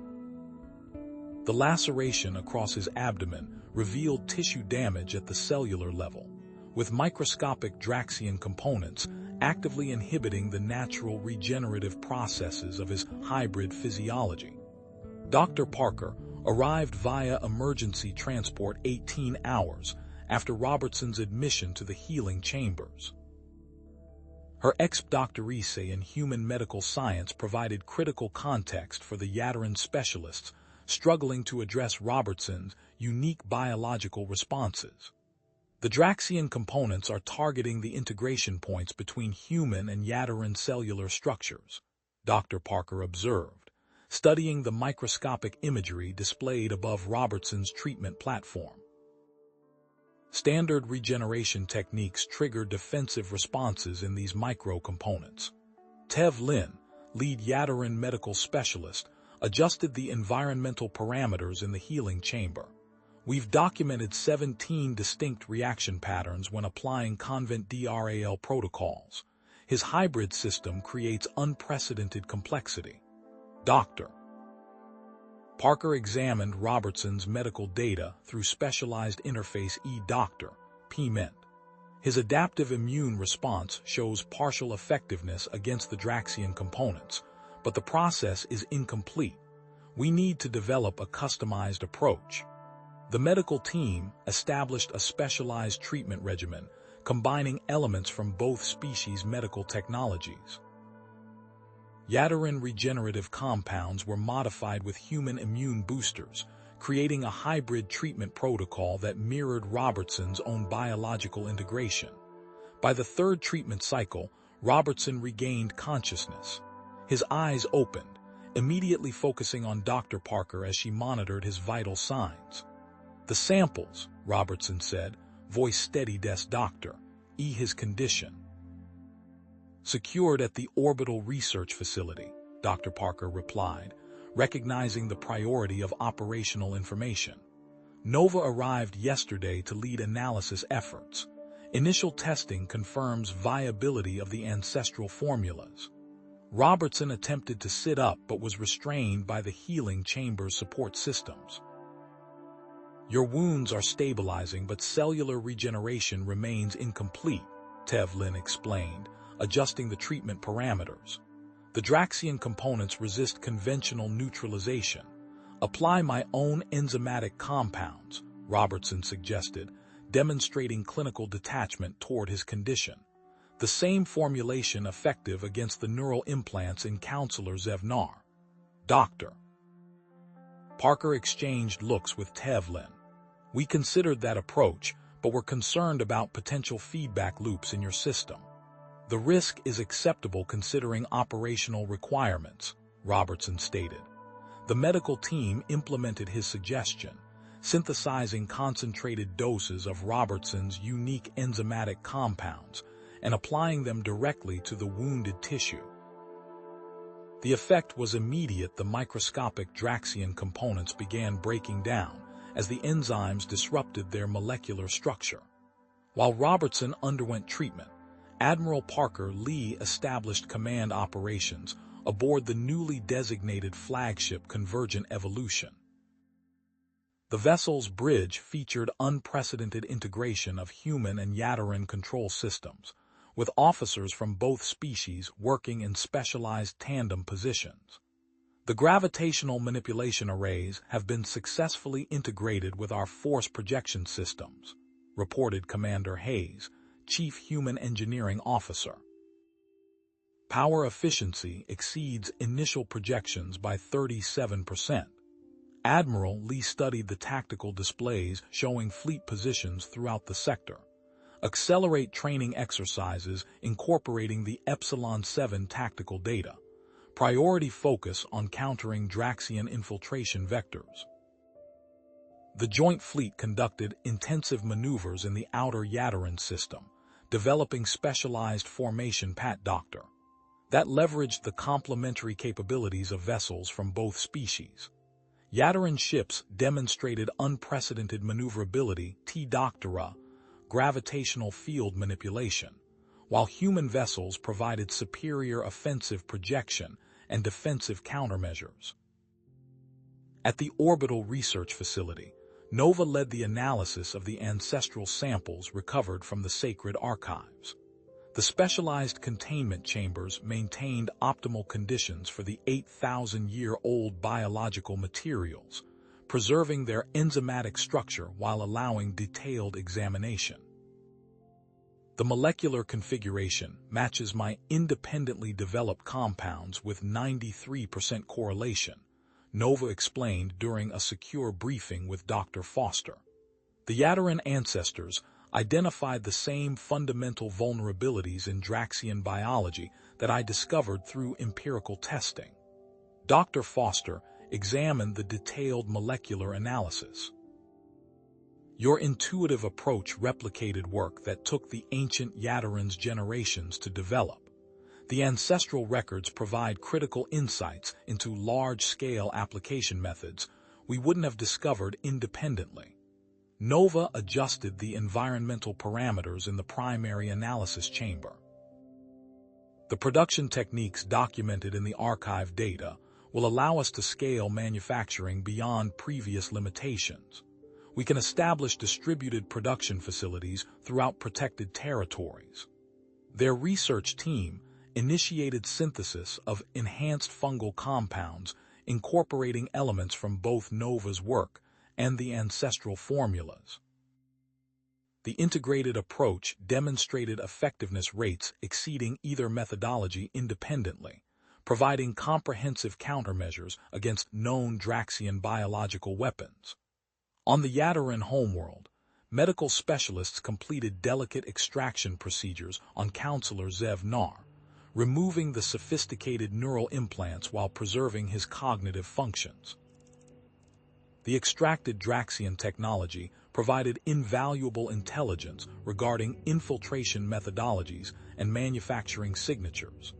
The component configuration matches systems recovered from the Alpha, reported technical specialist Varin during a secure intelligence briefing. Manufacturing signatures confirm production at the Tau Ceti facility, identified in previous intelligence reports. As Counselor Zev Nar recovered consciousness, intelligence officers documented his experiences under Draxian control, mapping infiltration patterns throughout Yadarin governmental structures. The initial approach doctor occurred 3 years ago during diplomatic engagements in the Proxima sector, Zev Nar explained, voice weak but steady. They utilized seemingly routine medical procedures to implant the initial control nodes. Subsequent treatments expanded the neural network. This intelligence confirmed suspicions regarding additional compromised officials and provided critical insights for developing countermeasures against Draxian infiltration techniques. Back in the advanced healing chamber, Robertson's condition improved rapidly following application of his enzymatic compounds. The specialized treatment protocol accelerated cellular regeneration while neutralizing the Draxian components embedded in damaged tissue. Your recovery rate exceeds projections, Dr. Parker noted, studying the medical data. The integration between human and Yadarin healing responses shows unprecedented efficiency. Robertson monitored the treatment displays with analytical interest. Document all interaction patterns. The data may prove relevant for developing additional hybrid capabilities. On the 5th day of treatment, Robertson received a secure transmission from Admiral Lee. The Admiral's expression conveyed both urgency and strategic focus. The containment operation around Epsilon 7 has entered final phase, Lee reported. Nova's enhanced compounds have achieved 99.7% effectiveness against the remaining engineered predators. Most significantly, the tool using hybrid has been neutralized without termination. Robertson processed this information. Ecological restoration rather than complete elimination. That capability will prove strategically valuable for recovery operations on other affected worlds. Agreed. However, our intelligence division has identified concerning developments in Draxian military movements, Lee continued. Significant conventional force buildup near Ta Dr. Eddie, including previously undocumented dreadnought-class vessels. Intercepts indicate activation of Operation Sundered Earth, apparently targeting joint agricultural research centers. Predictable response pattern, Robertson observed. Historical records from the sacred archives documented similar escalation when initial Draxian advantages were neutralized. They consistently developed secondary attack vectors when primary strategies failed. The strategic situation has shifted from containment to preemptive action, Lee concluded. I'm finalizing operational plans for Tau Ceti. Your participation will be critical assuming medical clearance. I'll be operational within 48 hours, Robertson stated with certainty, monitoring his recovery metrics. Dr. Parker, overhearing his assessment, frowned. Medical clearance requires complete tissue regeneration. Your current status is sufficient for operational requirements, Robertson interjected. The remaining regeneration can continue during mission preparation. His hybrid physiology had already exceeded normal recovery parameters for either species, cellular structures rebuilding with enhanced efficiency following application of the customized treatment protocol. The medical team documented these recovery patterns, recording valuable data on interaction between human and Yadaran biological systems under stress conditions. Robertson's attention shifted to tactical considerations as he mentally reviewed intelligence regarding Draxian deployments. The emerging pattern matched historical precedents documented in the sacred archives. The Draxian leadership was implementing established contingency plans following the failure of their primary strategy. Request immediate transfer of all intelligence regarding Operation Sundered Earth, Robertson instructed. Priority focus on targeting patterns and deployment sequencing. As data transfer initiated, Robertson began formulating Tactica Doctor P approaches based on his unique combat experience. The upcoming operation would require unprecedented coordination between human and Yadaran forces, leveraging the strengths of both species against Draxian vulnerabilities. The ancient archives had provided critical insights into Draxian evolutionary responses, developed over thousands of years of conflict. Now those insights would inform the joint fleet's approach to the coming confrontation at Tau Ceti, a direct engagement that would determine whether the human-Yadaran alliance could neutralize the Draxian threat before widespread biological attacks devastated civilian populations throughout the sector. To Admiral Lee, Robertson transmitted his response. Confirmed. We'll begin tactical preparations immediately. Dr. Parker reluctantly authorized medical release 40 hours later, documenting her professional concerns while acknowledging the operational necessity. Robertson's hybrid physiology had stabilized, with tissue regeneration continuing at an accelerated rate that would complete during mission preparation. Your enzymatic levels remain elevated, she noted, adjusting the portable monitoring device attached to his forearm. The healing process remains active. Any significant stress could trigger inflammatory responses. Robertson secured the final components of his equipment. The biological integration provides tactical advantages that outweigh medical concerns. 24 hours later, Operation Sundered Shield commenced with the convergent evolution leading a strike force of 15 vessels toward the Tau Ceti system. The flagship's command center hummed with coordinated activity as human and Yadaran officers monitored specialized tactical stations. Robertson stood beside Admiral Parker Lee on the command platform, ceremonial Yadaran armor gleaming under the tactical display lights. The armor, traditionally symbolic, now housed advanced combat systems including the prototype neural interface designed for his unique brain structure. Neural synchronization established, reported technical specialist Varin, monitoring integration metrics.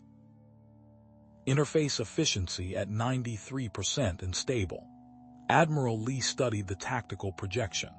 Implement 3-stage deployment pattern. Maintain communications discipline until detection threshold. Robertson activated the neural interface with a thought. His consciousness expanded as tactical systems integrated directly with his hybrid neural pathways. Data flowed through his awareness ship positions, weapons readiness, personnel deployments, all accessible through intuitive mental commands. The fleet advanced through 3 transitional jumps, maintaining precise formation despite the spatial distortions. Sensor technicians monitored approach vectors while engineering crews prepared the experimental stealth systems adapted from Yadaran Phantom suit technology. Power allocation reaching critical threshold, reported Commander Hayes. Reactor stability confirmed but operating at maximum safe parameters. Maintain current output, Admiral Lee ordered. The integration modifications should accommodate the power requirements. 26 hours into the operation, long-range sensors detected the Draxian Battle Group 5 capital ships, including one of the previously undocumented dreadnoughts. The massive vessel dominated the sensor display, its unconventional geometry suggesting capabilities beyond existing intelligence assessments. "Maintain course," Admiral Lee commanded. "Activate stealth systems across all vessels." The specialized systems engaged, drawing unprecedented power from the human-designed reactors. Energy fields enveloped each ship, bending sensor returns and dispersing detection signatures.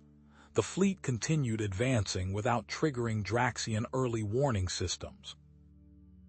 Robertson monitored the tactical displays as the joint fleet closed to optimal engagement range.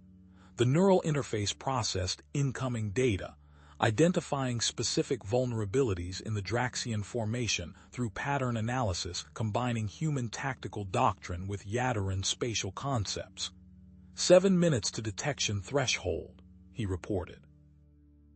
Recommend deployment of infiltration teams at 5 minutes to maximize surprise advantage. Admiral Lee nodded. Prepare primary strike teams for immediate deployment. Launch on my mark. The infiltration craft powered up in the Convergent Evolution's launch bay. Lieutenant Kowalski checked her tactical equipment while her team secured specialized weapons and containment devices. Robertson joined them, conducting final interface calibrations with his combat systems. Stealth parameters confirmed, Kowalski reported. Bioadaptive hull systems online and responsive. At Admiral Lee's command, the infiltration vessels launched, their hybrid hulls actively absorbing sensor scans while conventional forces engaged the enemy battle group. The Draxian vessels responded with visible confusion, their formation breaking as they attempted to counter attacks coming from unexpected vectors. Robertson's vessel approached the facility perimeter, scanners detecting layered security systems, automated defense turrets tracking regular patterns, patrol drones monitoring access points, and specialized biological sensors scanning for human or Yadaran life signs. Standard approach compromised, Kowalski noted, studying the security layout. Biological detection grid covers all primary access points. Robertson activated his specialized equipment. I can create an entry point. My hybrid biology registers differently on their sensors. He proceeded to the outer perimeter alone while the team maintained position. The Draxian sensors swept past him repeatedly, their recognition algorithms failing to properly categorize his unique biological signature. Robertson reached the primary sensor node undetected, accessing the control systems manually. Perimeter grid neutralized in Section 7, he transmitted. You have 3 minutes before automated diagnostic protocols identify the disruption. The strike team advanced rapidly, passing through the compromised section and establishing position inside the facility perimeter. Yadaran Shadow Caste operatives moved ahead, neutralizing security personnel with compression weapons, while human Marines secured tactical positions at key junctions. Inside the main structure, Robertson paused, enhanced senses detecting unusual atmospheric compounds. He activated specialized scanning equipment, analyzing the molecular composition. Biological agents present, he reported, studying the results. Signatures match core components from the Alpha but with significant modifications. Additional cybernetic structures detected. Lieutenant Kowalski directed a security specialist to access a nearby terminal. We need facility schematics and research data. The specialist bypassed security protocols, downloading facility information. Production areas identified.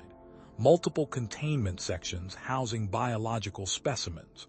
Research data indicates Generation 2 Predator development at final testing phase. Robertson reviewed the downloaded information. Deployment scheduled within 14 days, targeting 17 joint facilities simultaneously. This is no longer just about neural implants, they're preparing a coordinated biological strike. Revised mission parameters, Kowalski communicated to all team members. Priority objective now includes neutralization of all biological materials before potential transfer to deployment vessels. The team advanced deeper into the facility, encountering increased resistance. Yadaran operatives used shadow techniques to neutralize standard security, while human specialists secured tactical positions. When they encountered a specialized security detachment with advanced exoskeletons, Robertson stepped forward. "Continue to the production center," he instructed Kowalski. "I'll handle this." The Draxian security personnel fired specialized weapons designed to counter standard human or Yadaran combat approaches. Robertson moved with hybrid efficiency, his enhanced physiology enabling speeds and reaction times that confused the Draxian targeting systems calibrated for either species individually.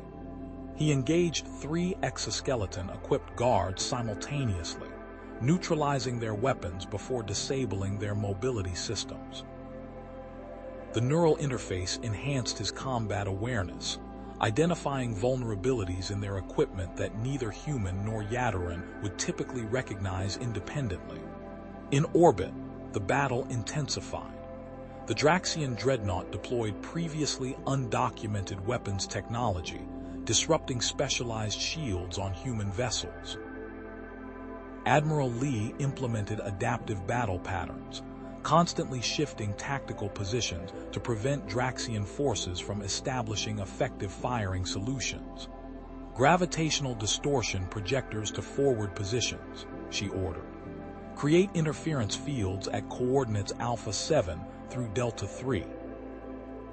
The Yadaran cruisers adjusted formation, their specialized systems generating localized disruptions in space that scattered Draxian targeting frequencies, while human vessels executed precision strikes against vulnerable systems identified through integrated sensor analysis. Inside the facility, Lieutenant Kowalski accessed the central data core. Downloading complete technical specifications for Operation Sundered Earth. 17 production facilities confirmed, each developing specialized variants targeting different biological systems. Robertson rejoined the team after neutralizing the security detachment. "We need to reach the biological weapons section.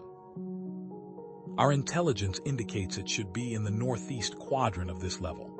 As they approached the biological research area, emergency alarms activated throughout the facility. A Draxian voice announced evacuation protocols in multiple languages. Through a reinforced observation window, Robertson identified a Draxian scientist securing specimen containers for transport. War geneticist Crafthel, Robertson identified, recalling intelligence briefings. Primary developer of the neural implant technology and biological weapons programs. The scientist activated emergency protocols, releasing containment locks on 3 specimen chambers. The creatures that emerged combined elements of the Nexus beast with extensive cybernetic enhancements, Generation 2 predators in final development stage. "Kowalski, pursue Crafthel," Robertson ordered. "Prevent specimen evacuation. I'll contain these threats." The predators moved with disturbing coordination, immediately assessing the tactical situation and implementing sophisticated attack patterns. Their neural systems displayed distributed intelligence capabilities, adapting to Robertson's initial countermeasures within seconds of engagement. Robertson activated specialized weapons containing concentrated enzymatic formulas derived from his hybrid biology. The compounds targeted integration points between biological components and cybernetic enhancements, exploiting the fundamental vulnerabilities identified in the ancestral formulas. The first specimen collapsed as its cybernetic components detached from biological tissue, neural connections failing as the enzymes disrupted the interface mechanisms. The remaining predators adjusted attack patterns, attempting to avoid direct exposure to the enzymatic compounds. Robertson's neural interface processed their adaptive responses, predicting movement patterns and adjusting his tactics accordingly. He deployed the remaining enzymatic weapons with precision, neutralizing the second and third specimens with targeted applications to their primary integration nodes. A distress call came through the tactical channel. "Robertson, we need immediate support." Kravthul has transformed. He's injected himself with something. Robertson rushed toward Kowalski's position, finding 3 team members severely injured. The transformed Kravthul bore little resemblance to a Draxian, his body now a horrific combination of predator characteristics and neural enhancement technology. The creature attacked with unprecedented speed and strength, shrugging off conventional weapons fire. Robertson analyzed the transformation, identifying the hasty integration of multiple genetic structures creating inherent instabilities in the overall system. "Fall back to secured positions," Robertson instructed the remaining team members. "I need space to implement specialized countermeasures." He engaged the transformed scientist directly, using his ceremonial Yadaran armor's delivery systems to administer specialized enzymatic compounds derived from his hybrid glandular tissue. Rather than attempting to directly neutralize the enhancements, the enzymes accelerated the existing instabilities, causing the hastily integrated biological systems to compete rather than cooperate. Kravthul's movements became uncoordinated as his own enhancements turned against each other. The transformation began reversing itself, cybernetic components detaching as biological systems rejected their presence. The scientist collapsed, his body still partially transformed but no longer combat effective. "Secure him for transport," Robertson instructed.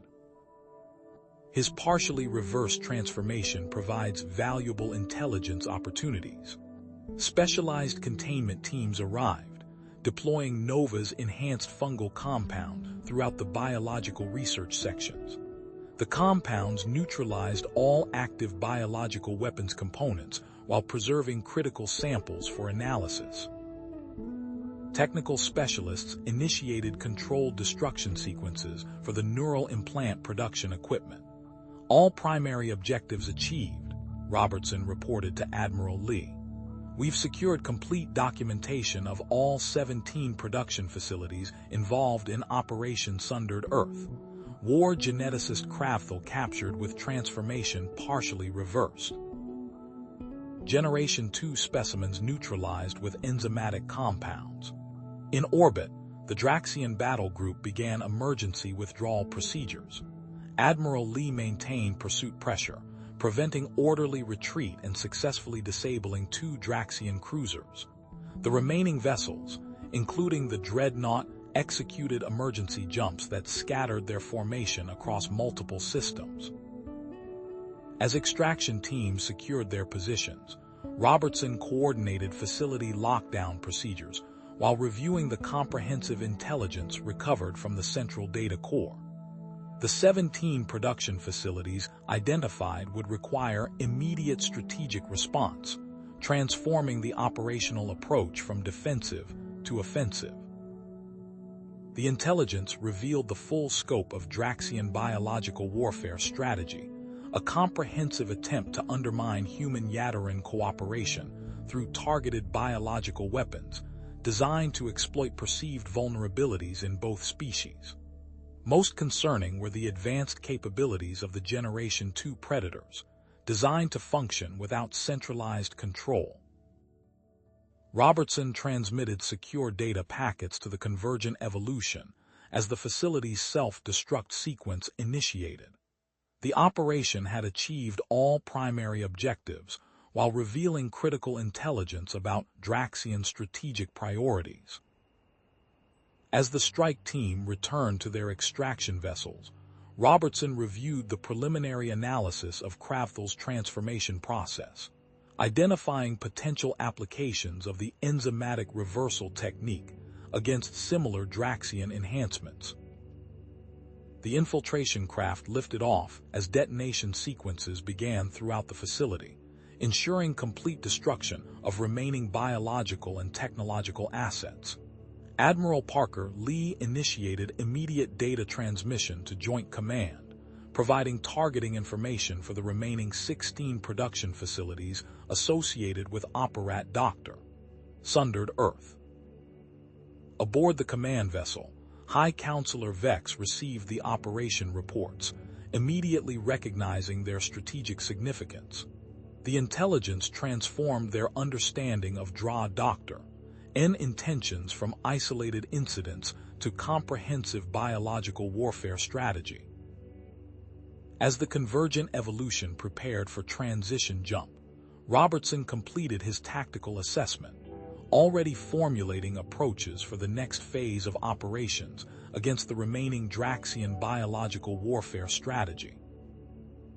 As the Convergent Evolution prepared for transition jump, Robertson completed his tactical assessment, already formulating approaches for the next phase of operations against the remaining facilities.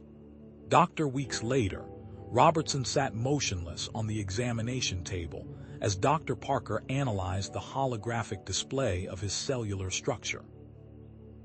The medical bay of Station Epsilon 7 hummed with equipment specifically calibrated for his unique physiology. "These readings are unprecedented," Dr. Parker said, manipulating the three-dimensional project Dr. N. "Your enzymatic integration has reached equilibrium. The hybrid GLA Doctor, LAR tissue, is now producing specialized compounds at sustained levels." Robertson flexed his hand, noting the absence of the occasional tremors he'd experienced since the initial integration. "The transitional symptoms have stopped. Better than stopped. Your cellular structure shows complete stabilization with unprecedented compatibility between human and Yadaran biological systems." Dr. Parker highlighted a cluster of cells. "These markers suggest potential for further integration beyond current parameters. Your body isn't just maintaining its hybrid state, it's optimizing it." Before Robertson could Dr. Pond, Admiral Lee's transmission interrupted. Her holographic form appeared at the medical bay's communication station. "Robertson, Dr. Parker, I've received the preliminary reports on the Nexus operative program." Dr. Foster appeared beside her. 8 of the 12 candidates have successfully developed preliminary hybrid capabilities, 5 humans and 3 Yadarans. The enzymatic treatments derived from Robertson's tissue samples have proven effective, though none approach his comprehensive integration. "Their combat effectiveness?" Robertson asked. "Significantly enhanced," Admiral Lee replied. "Though different from yours. Each candidate exhibits unique combinations of hybrid traits. Lieutenant Keller shows exceptional sensory integration, while Yadaran specialist Nevik demonstrates unprecedented neural processing speed." Dr. Parker nodded. "Expected outcomes given the genetic variability." "The Nexus protocol isn't creating duplicates of Robertson, it's establishing a spectrum of hybrid capabilities. While you've been recovering, we've implemented coordinated strikes against the production facilities identified from the Tau Ceti operation," Admiral Lee continued.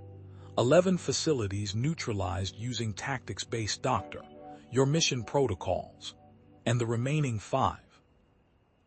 Robertson asked, "Evacuated before we could neutralize them.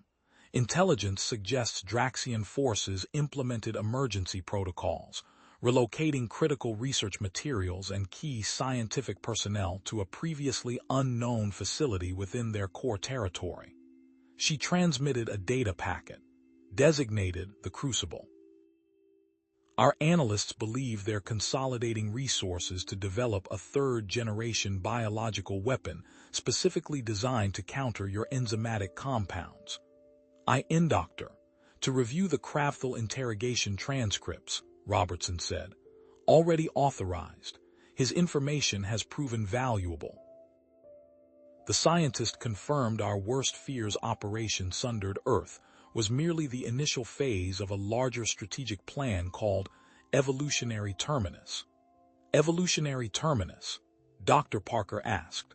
"A comprehensive program designed to systematically eliminate human Yadaran biological compatibility," Admiral Lee explained. Crafthal stated that Draxian leadership identified this compatibility as an existential threat to TDRR dominance. They recognize that hybrid individuals like Robertson represent an evolutionary advancement that could eventually surpass Draxian adaptive capabilities. Robertson absorbed this information. Nova hypothesized as much when she first examined my cellular changes. A notification appeared on Dr. Parker's display. Speaking of Nova, she's requested your presence in the Biological Research Division. They've expanded their focus beyond military applications to medical treatments. The station has been completely rebuilt, Robertson asked. Full reconstruction with enhanced defensive systems operational, Admiral Lee confirmed. Captain Hayes has implemented comprehensive security protocols based on analysis of the Draxian infiltration attempt. These measures are now being deployed throughout all joint facilities. As Robertson prepared to leave, Dr. Parker handed him a data pad.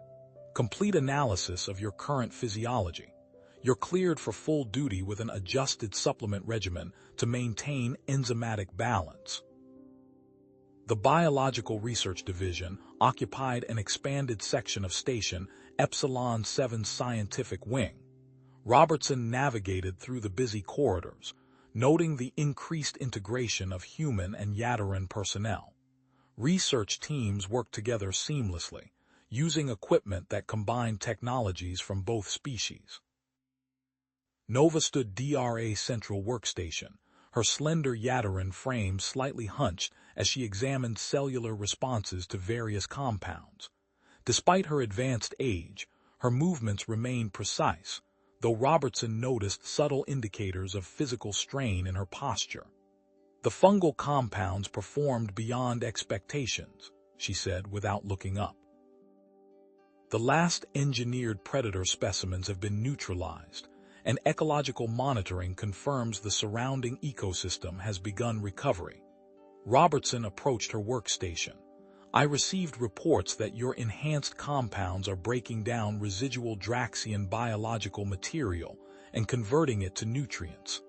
An unexpected benefit. The indigenous plant species are reclaiming territories at accelerated rates. She finally looked up, her large Yadaran eyes studying him intensely. Your enzymatic profile has stabilized. Dr. Parker just confirmed it. I know, we share data. She gestured to a separate display showing cellular interactions. We've identified specific components in your hybrid enzymes that demonstrate effectiveness against neural degradation diseases affecting both species. Robertson examined the display. Similar pathology despite different biological foundations. Precisely. The hybrid compounds address fundamental cellular mechanics common to both species. She hesitated. This research could revolutionize treatment approaches throughout both territories. Technical Officer Reeves approached them, carrying a Speci Doctor Z communication device.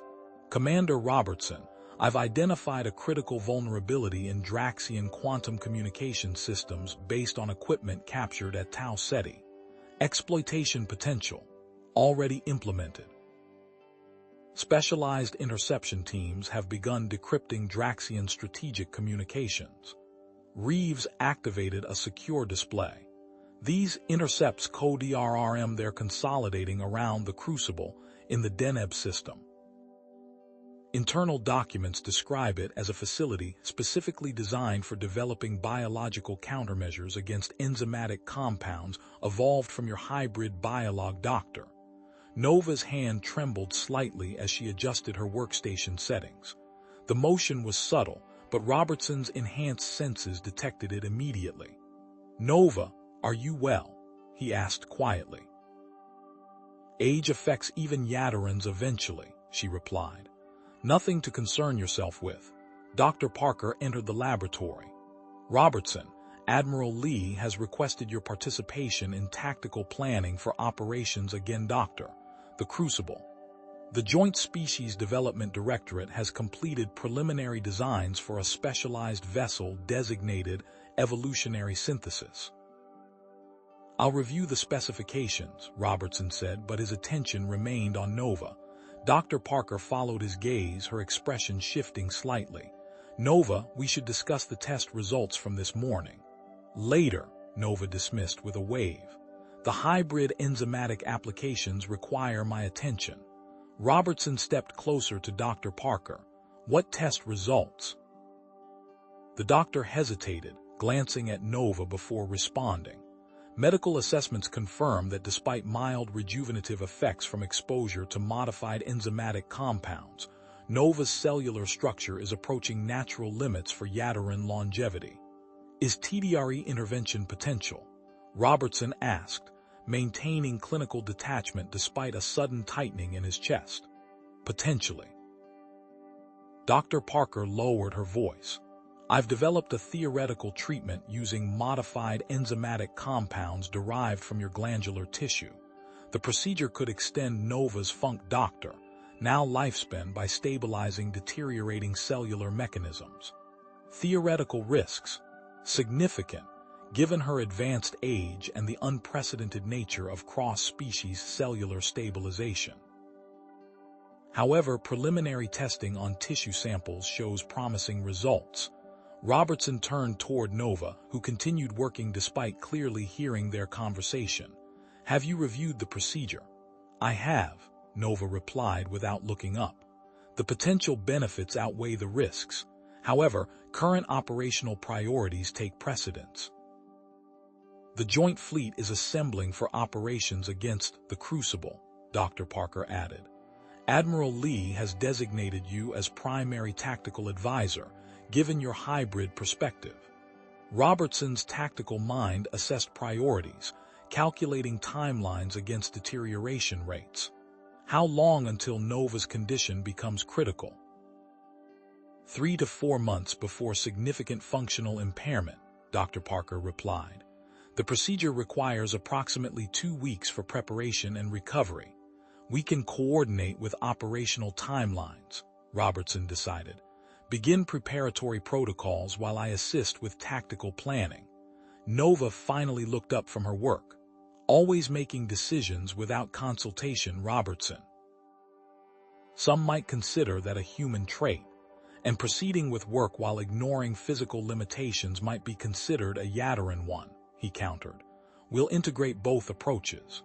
For the first time, Nova's expression softened slightly. Perhaps that is the value of your hybrid perspective. Admiral Lee's voice came through the station's communication system. Commander Robertson, report to Strategic Command. We're finalizing assault preparations for the Crucible. Acknowledged, Robertson responded. He turned to Nova. We'll continue, Doctor, his discussion. Yes, she agreed, her large eyes studying him with unexpected intensity. We will. Nova's eyes lingered on Robertson a moment longer before returning to her work. We will continue this discussion when you return from Strategic Command. Count on it, Robertson replied, then turned and headed for the exit. Strategic Command hummed with activity when Robertson arrived. Admiral Lee stood at the central holographic display, surrounded by her command staff. The three-dimensional projection showed the Deneb system, with the Crucible facility highlighted in red. Tactical annotations indicated defense placements, patrol routes, and sensor coverage. Commander Robertson, join us. Admiral Lee gestured to an open position beside her. We've finalized our approach vectors based on your tactical recommendations. Robertson studied the display. The fungal countermeasures will be deployed on emergence from hyperspace. Yes, Dr. Foster and Nova have produced sufficient quantities to mask our initial approach. Admiral Lee expanded a section of the projection. The evolutionary synthesis will take point position, coordinating the 23 capital ships comprising our assault force. Captain Hayes stepped forward. The vessel incorporates hybrid biological technological systems that provide unprecedented coordination capabilities. It's the practical application of everything we've learned from your integration. Robertson examined the ship's specifications. Its design incorporated living components alongside traditional technology, creating systems that adapted and evolved in response to changing conditions. The central command node utilized neural processing structures modeled after his own hybrid physiology. Diversionary vessels will engage Draxian perimeter defenses here and here, Admiral Lee continued, highlighting strategic points. Meanwhile, specialized infiltration craft will approach the Crucible using modified stealth technology based on Yadarin Phantom suits. Dr. Obertson nodded. I'll lead the primary infiltration team. Correct. Your insertion vessel incorporates biological components derived from your cellular exchange with Nova. Admiral Lee displayed the craft's schematics. The hull integrates living mycological structures that actively absorb sensor scans while producing specialized compounds to confuse Draxian biological detection. See Dr. MS. Who's accompanying me? Robertson asked. Lieutenant Cao. Dr. Kai stepped forward. I'll be there, sir, along with a select group from the Nexus operative program. Robertson recognized Kowalski from the training sessions he'd observed. The man had developed significant hybrid capabilities, though not as comprehensive as Robertson's. His enzymatic integration focused primarily on enhanced sensory perception and accelerated neural processing. The team's partially developed hybrid capabilities should provide effective doctor port for your more advanced integration, Dr. Foster explained. Each operative brings specialized adaptations suited to different aspects of the mission. Admiral Lee closed the tactical display. We depart in 6 hours. I recommend you review the infiltration protocols and get some rest. This operation represents our best opportunity to neutralize the Draxian biological warfare program. As the briefing concluded, Robertson approached Dr. Parker. I need to see Nova before departure. She's expecting you, Dr. Parker replied. The treatment preparations are underway. We can complete the initial phase before you leave. Robert's doctor found Nova in her private laboratory, surrounded by specialized equipment. She looked up as he entered, her movements slightly stiff from age. Your enzymatic samples have been processed, she said, indicating a series of containers. The stabilized compounds will maintain effectiveness throughout the mission duration. Nova, Robertson began. Doctor. Parker explained the treatment proposal. A theoretical procedure with significant risks, Nova stat Doctor flatly, but potentially effective. We should begin the preparatory phase before I depart, Robertson said. The cellular exchange could provide additional insights for the mission. Nova studied him. Your suggestion is logical.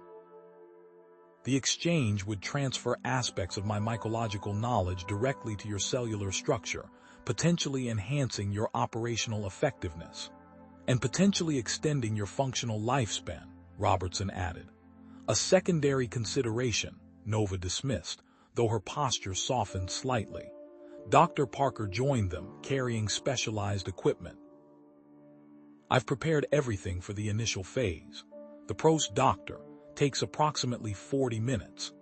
They worked efficiently, connecting both Robertson and Nova to the specialized cellular exchange apparatus.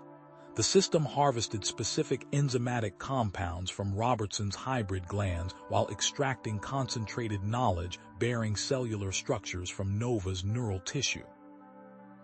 Beginning exchange process, Dr. Parker announced, activating the system. Robertson felt the familiar warmth of enzymatic activity as the procedure began. Unlike previous treatments, this exchange created an unusual sensation, fragments of understanding that weren't his own experience forming in his co-doctor, Iasness. Nova's knowledge of fungal behavior patterns, evolutionary adaptations, and biochemical interactions began integrating with his tactical awareness. When the procedure completed, Robertson blinked as his perception adjusted to the new information pathways. He looked at Nova and immediately noticed subtle changes in her posture and skin tone. Initial cellular response is positive, Doctor. Parker confirmed, examining her readings.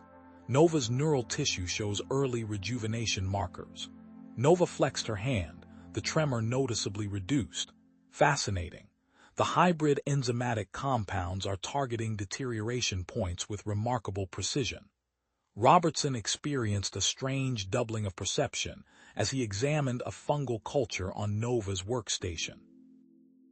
His tactical mind automatically assessed growth patterns, while simultaneously understanding the biochemical processes at work, knowledge he hadn't possessed before the exchange.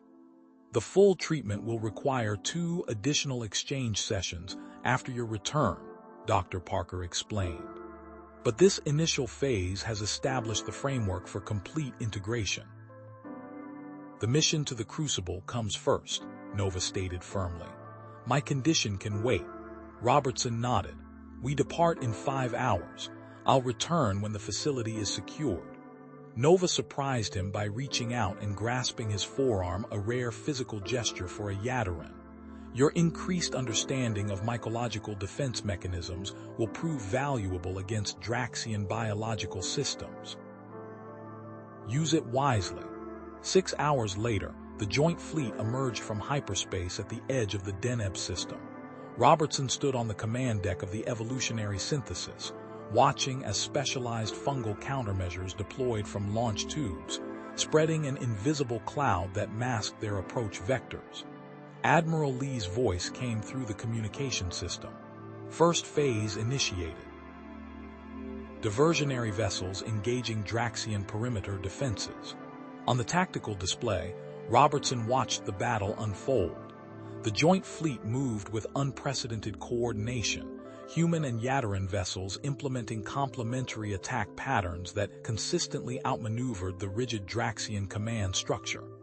Infiltration window opening, Lieutenant Kowalski reported. Insertion vessel ready. Robertson made his way to the launch bay where his team waited. The specialized insertion craft looked unlike any conventional vessel. Its hull incorporated living components that pulsed with subtle bioluminescence. The Nexus operatives stood ready, their partially developed hybrid physiologies evident in the subtle alterations to their stance and movement patterns.